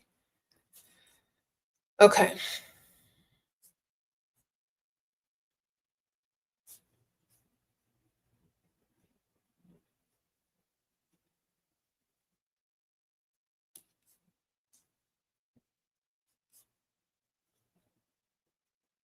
Mm-hmm. Sprinkle, sprinkle. Okay. So definitely, if you want good stuff, good things, good energy, high frequency, you got to live like that. It's a lifestyle. It's a lifestyle. Okay. Now, some of y'all were asking me about working with certain lower energies. A lot of times when you're working with that, you go outside or down low somewhere, like at a basement or outside where there's lots of dirt, nature, smells, stuff like that. When you're working with higher energies, you need to be in a clean environment that smells really good. You need to be on a higher frequency. You need to fast. You need to eat no meat, etc., etc. So it's kind of like that. If your room is already filthy and dirty, you're probably going to be letting in those negative energies, and they're going to be there already, just festering. So definitely clean up your room. I remember, all those like videos online where you see like all those people cleaning, vacuuming, and like scrubbing. They're getting paid for the products, of course. But they're very well organized, which means their thoughts are organized, which means their minds are organized, which means the energy is flowing freely in their home. Even if you don't like to clean, hire somebody to come clean for you, okay?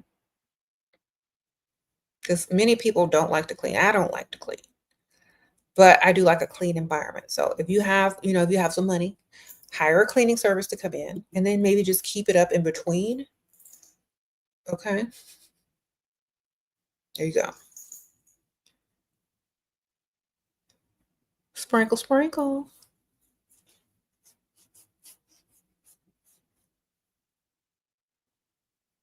Okay.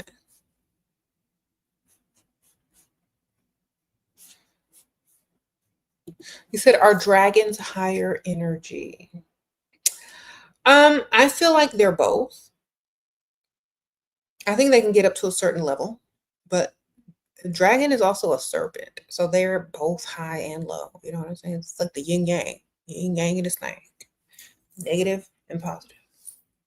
Wings and tail. How do you manifest the perfect business for yourself? I don't know what field I want to go into, new business, new world. Blah, blah, blah. You get in a room with a piece of paper and you don't leave until you find 5 ways that you can earn money with what you already know and what you actually like to do. Then you figure out how to do it for as cheap as possible, and you start off small. Then you invest more into yourself, into the business. Okay? Sprinkle, sprinkle. That's how. Because I can't tell you what to do because I don't know you. I don't know what you like, what you hate, what you're good at, what you're not good at, but you need to lock yourself in a room with a piece of paper and a pen, and don't come out till you have 5 ways to make money with what you know and what you got right now. But once you have that, narrow it down to what you actually like to do, and what you're actually really good at and what you can start today. And go start it. That's all it literally takes. Y'all be overthinking too much.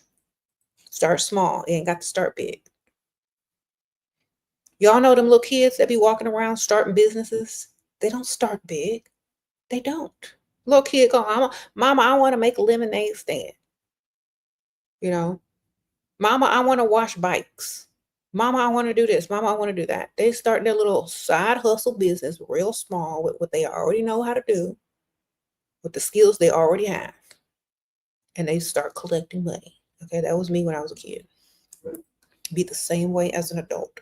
You don't need a big budget. You don't need a big grand idea. All you need is a small idea and some passion and just to get on started. That's all you need. Y'all do too much. Y'all be trying to do too much. That's what happens. You all in over your head. You don't know what to do. You think it's more complicated. It's not. It's very simple.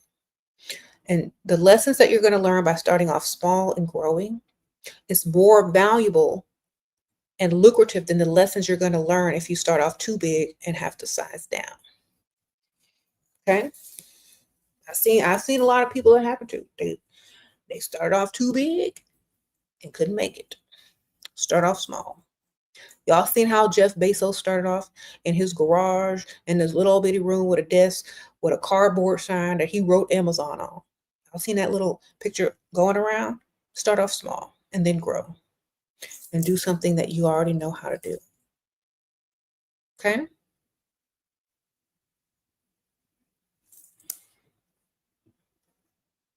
And instead of being out here doing spells to attract old lovers that threw you in the garbage can, instead of out here doing spells to,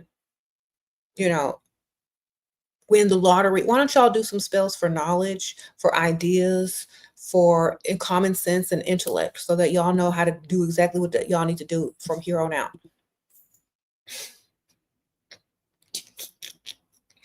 Like, seriously, do a spell for knowledge. Do a spell for intellect. That's going to take you further than any old little rinky-dink lottery spell that probably ain't going to work. Thank you, Sonia. Sprinkle, sprinkle. You get it. She was saying servitors or low magic. That is her analogy for Chat GPT. So high magic would be using yourself as the altar by raising your frequency. Yes, ma'am. Sprinkle, sprinkle. And working with higher energies. Mm-hmm. Higher frequencies, yes.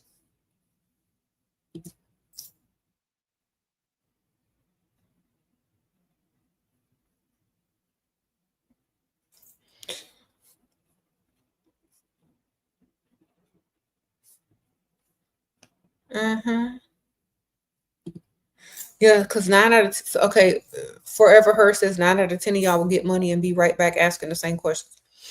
Yeah, if you like starting off small and building up, you will also learn how to keep money, maintain money, and get more money. When you start too big, it's not gonna work out. Start smaller and then grow. Mm-hmm.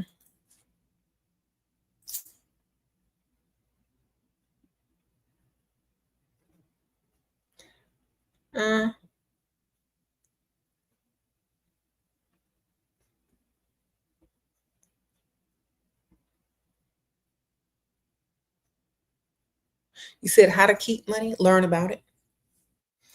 Learn what it actually is. How to keep water. Water is currency, money is currency. How do you keep water? How do you keep any liquid? That's what I call it, a liquid asset. How do you keep any liquid? Okay, how do you keep it? How does your body keep liquid? You drink this, is it going to stay in your body forever? Where is it going to go? You're going to pee it out, you're going to sweat it out, you're going to do something, right? How do you get it back? You drink it again, right? Then it leaves, and then you drink it again, and then it leaves, and then you drink it again, and then it leaves, and then you drink it again. You got to be continuously able to fill your cup with more.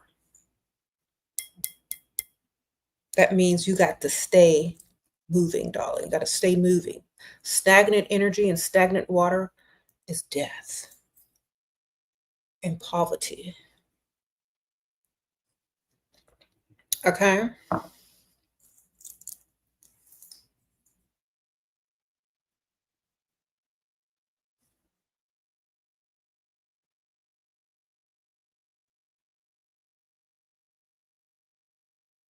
Mm-hmm. What are the highest energies that we can work with? Um, well, if you are, it depends on whatever you study. Like there's different names for different stuff. You don't even have to have a name. You can just say high energies, positive energies, beneficial energies. You don't even have to have a name for it. Just a frequency and a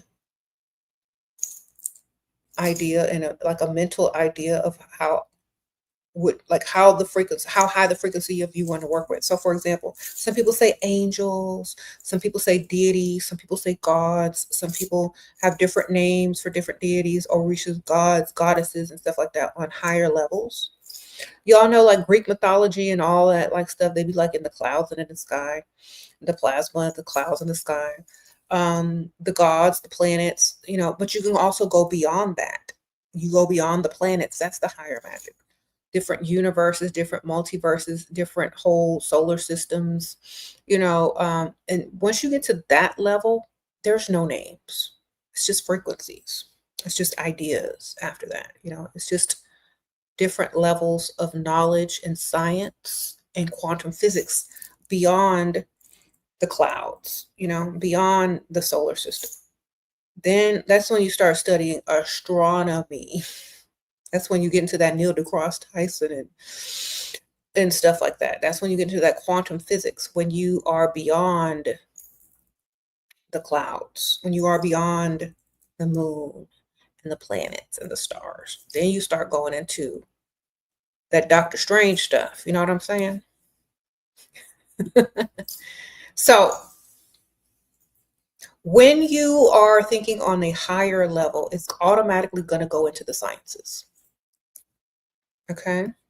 Because you're going to have to learn how to explain things to the doubters and to the people that can't read between the lines, to the people that don't believe in silly things, but they do understand science. You're going to have a way to explain magic in a scientific way at a certain point. So when you get to high magic, it becomes literal science. Okay? It literally turns into science once you get to a certain degree, and you are the scientist. Okay, you know the story Frankenstein?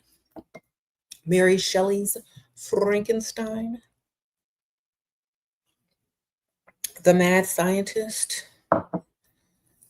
You become the scientist. You become the alchemist. You understand how the universe and the multiverse works using quantum physics, magics. That's why magic science, they call it. So you literally become a science, like a sci-fi movie. Yeah. So you literally are able, this is why they call, magicians, scientists, magic scientists, da, da, da, da, alchemists. You literally become a scientist, literally. Mm-hmm. Well, dark energy and water tomb is the essence. There is nothing you cannot manifest. I manifest near the river and it happens instantly. Yes, ma'am, Shelly. Sprinkle, sprinkle. Yes. No, the energies, no science, no quantum physics. You know where to manifest, how to manifest, what to use to manifest. It's all science. But in order, like a long, long time ago, back in the old ancient days, people didn't know science. They didn't know what no plasma was. They didn't know what quantum physics was. They didn't know none of that. So magicians had to explain certain things in certain ways to create the science or the alchemy.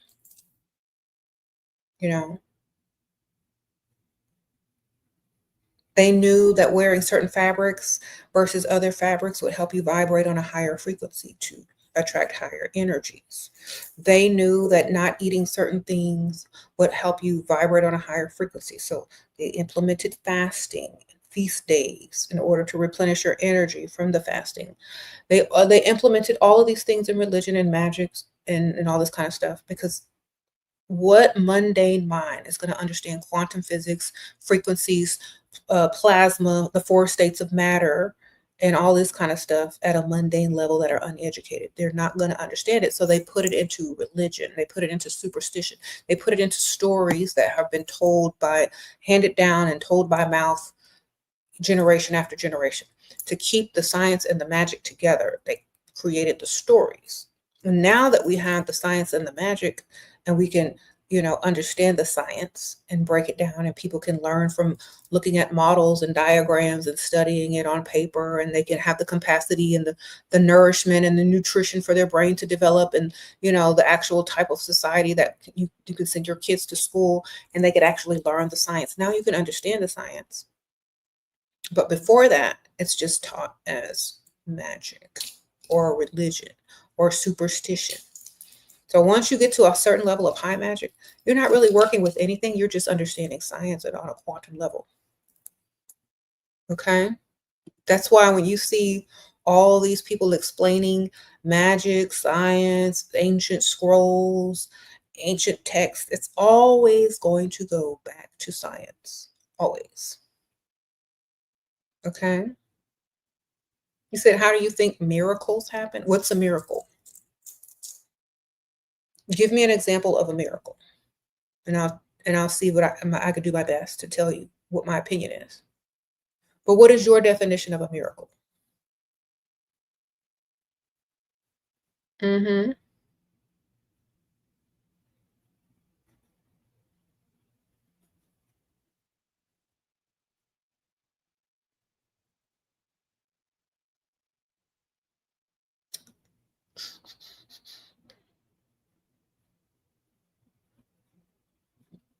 Mm-hmm. When something cannot be explained in the physical world, that is not physically possible. Well, I need to know exactly what it is, because if you can't explain a UFO, is that a miracle?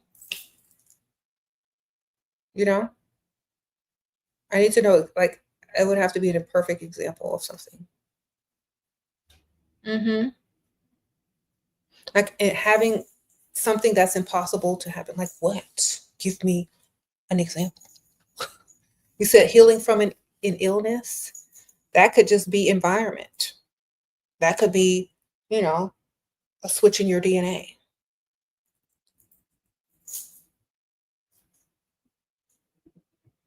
That could be a misdiagnosis. So I would need something bigger than that. Mm-hmm. Him curing blindness. That's a metaphor. Okay. Blindness is a metaphor. It's like saying y'all don't have common sense. And then when I start talking, it starts clicking and making sense. You know, they asked Jesus why he spoke in parables, which means the stuff that he did and said was metaphor. People call other people blind sheep that follow blindly. People that follow blindly are blind. People that wake up and see things for what they are, they can see. Those are metaphors. They have the technology also to reverse blindness in some patients, depending on their nerves and their eyes. Mm-hmm.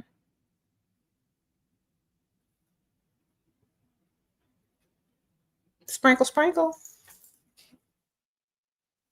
You said when you make miracles normal, they happen normally. Exactly. Birth is a miracle, baby.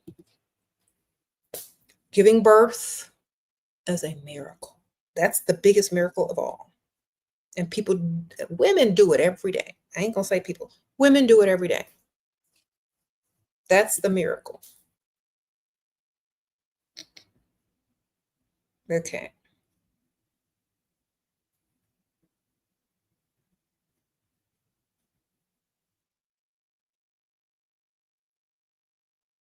Mm-hmm. Sprinkle, sprinkle is a real miracle. Y'all are silly.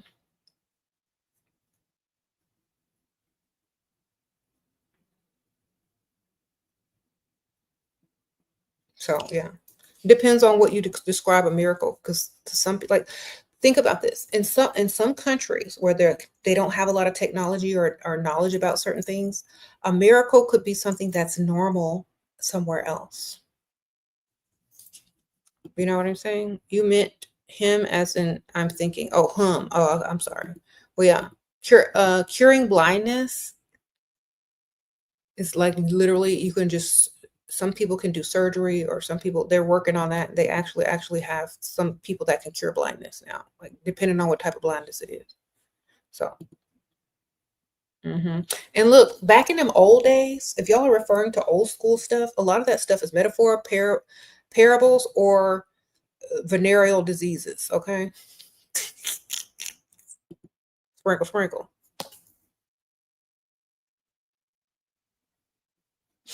Allergic reactions. Like, people didn't have the type of medicine that they have today. So a lot of things were temporary, a lot of things were symptoms of something else. So when y'all reading stuff from the olden days, y'all have to remember the olden day times. They didn't have all the stuff we got now, you know. Somebody might have been temporarily blind because they had some venereal disease. Okay, and then maybe they ate a piece of moldy bread, went to sleep, and they vision came back. Who knows?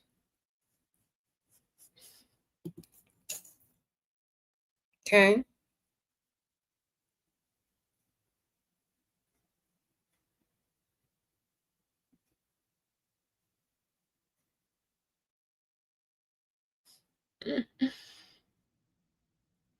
Mm-hmm.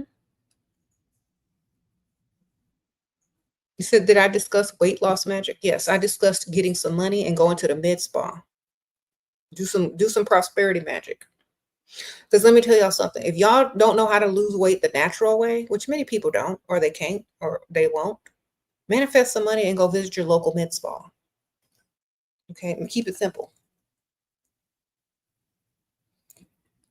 I was telling people, like, as far as high magic is concerned, you got to have certain types of discipline in order to even vibrate on a certain level to do certain types of magic to get the results that you're trying to get. It's the same thing with weight loss. If you don't have the discipline, or if you are having a food addiction or something, sometimes you just need to go get the medication, baby. If you've tried all your life, if you struggled with weight and you can't do it, and now they have, medications, go take them. Get the money and go take them. I'm not telling y'all what to do. I'm not a doctor, but it's literally, we have the technology and the medications now to do certain things that you were not able to do in your past, probably won't be able to do now. If you've been doing this for years and years and years and you can't get it under control, go see what's happening at the med spa. Most potent high energy you have ever worked with? Myself. Sprinkle, sprinkle. All right. Mm-hmm. My highest self. There I go.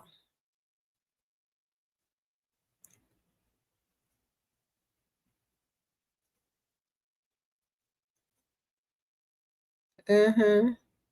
For real.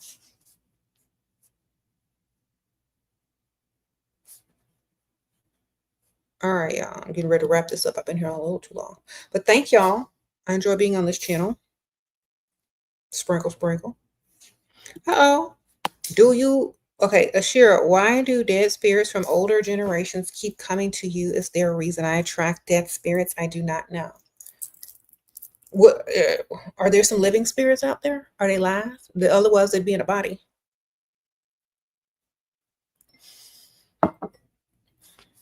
What other kind is you going to attract? Some living ones that's already in a, that's just called people. You mean, why do you attract spirits, period, in general? Why are you attracting dead spirits? Do you eat dead flesh? Are you on a death frequency? Do you eat a lot of meat?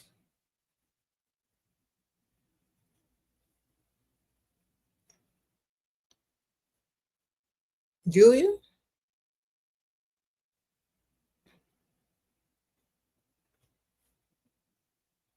Y'all know in some cultures, You said you're vegetarian? Okay, that's good. So, do you live near something that's dead? You live like near a cemetery? Do you have a lot of objects that belong to dead people? Like, what do you think is attracting the dead to you? Like, sometimes you gotta do your own analysis and like have a checklist and check it off to see what it is, and then you can fix it. Thank you so much for your time tonight. Got a lot of cleaning, organizing done. Thank you, ma'am. Sprinkle, sprinkle. You know a good trick if you don't like cleaning or organizing? Get on the phone with somebody. I don't even like being on the phone, but in order to distract me, if I'm on the phone, I start organizing stuff. You know what I'm saying? Like if I'm on the phone, I'll start cleaning or organizing stuff because I don't even realize I'm doing it.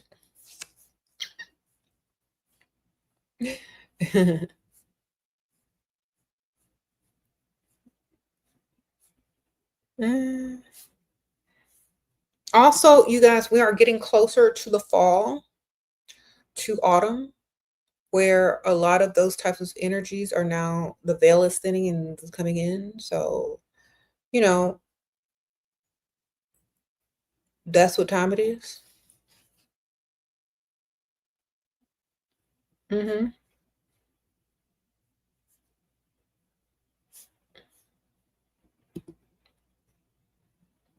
Have you ever opened yourself up to communicating with the dead? That could be it. You know, when people think or when spirits think, you opened up communication with them before? Have you used the Ouija board? Have you gone to the cemetery and started talking to graves? Like, have you ever done any of those things?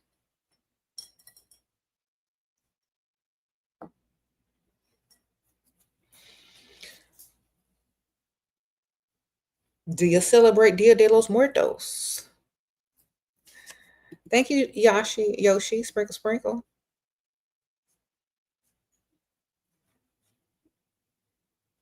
You called on the dead spirits in the river, and then you're gonna come here and ask me why dead spirits keep following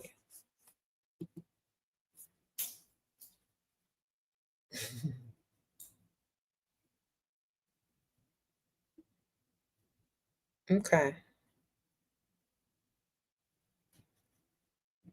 because you called them.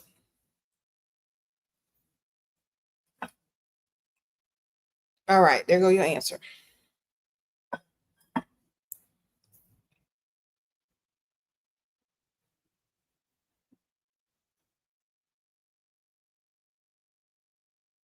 Somebody said, "Are you around?" Zombie girl. Okay, so if you want them to leave you alone, just tell them, "Oh, thank you for visiting. Goodbye. Have fun. See you never, hopefully. Bye." Tell them goodbye.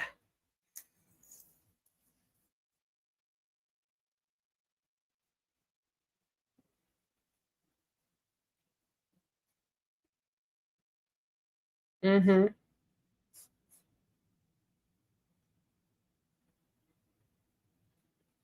Okay, this is funny. I got to read this. What God's baby says, go to the cemetery in a Tesla. Ooh, and you'll see stuff that your natural eye won't pick up. Okay, what are you talking about? Like, is there a screen in there that has like detection? You're talking about the detection camera or screen, or are you just talking about through the windows? What you talking about? All of it? That's interesting. Okay, somebody go try it and tell me. You say you've seen those videos? Okay. I'm gonna go look one up and see the video. I remember one time, like, cause I have like that motion detector where it beeps if something gets close to your car. I have that on my car too, right? So one time we were driving in a cemetery, and it happened to us too.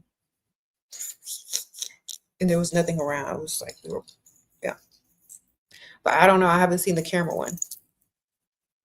You said look up Tesla Graveyard Cemetery. Okay, I'm gonna look that up. All right, y'all. But thank y'all so much. I appreciate y'all, everybody who donated. Sprinkle, sprinkle. Check out the description bar for all the links and stuff. And I'll see y'all soon. Bye.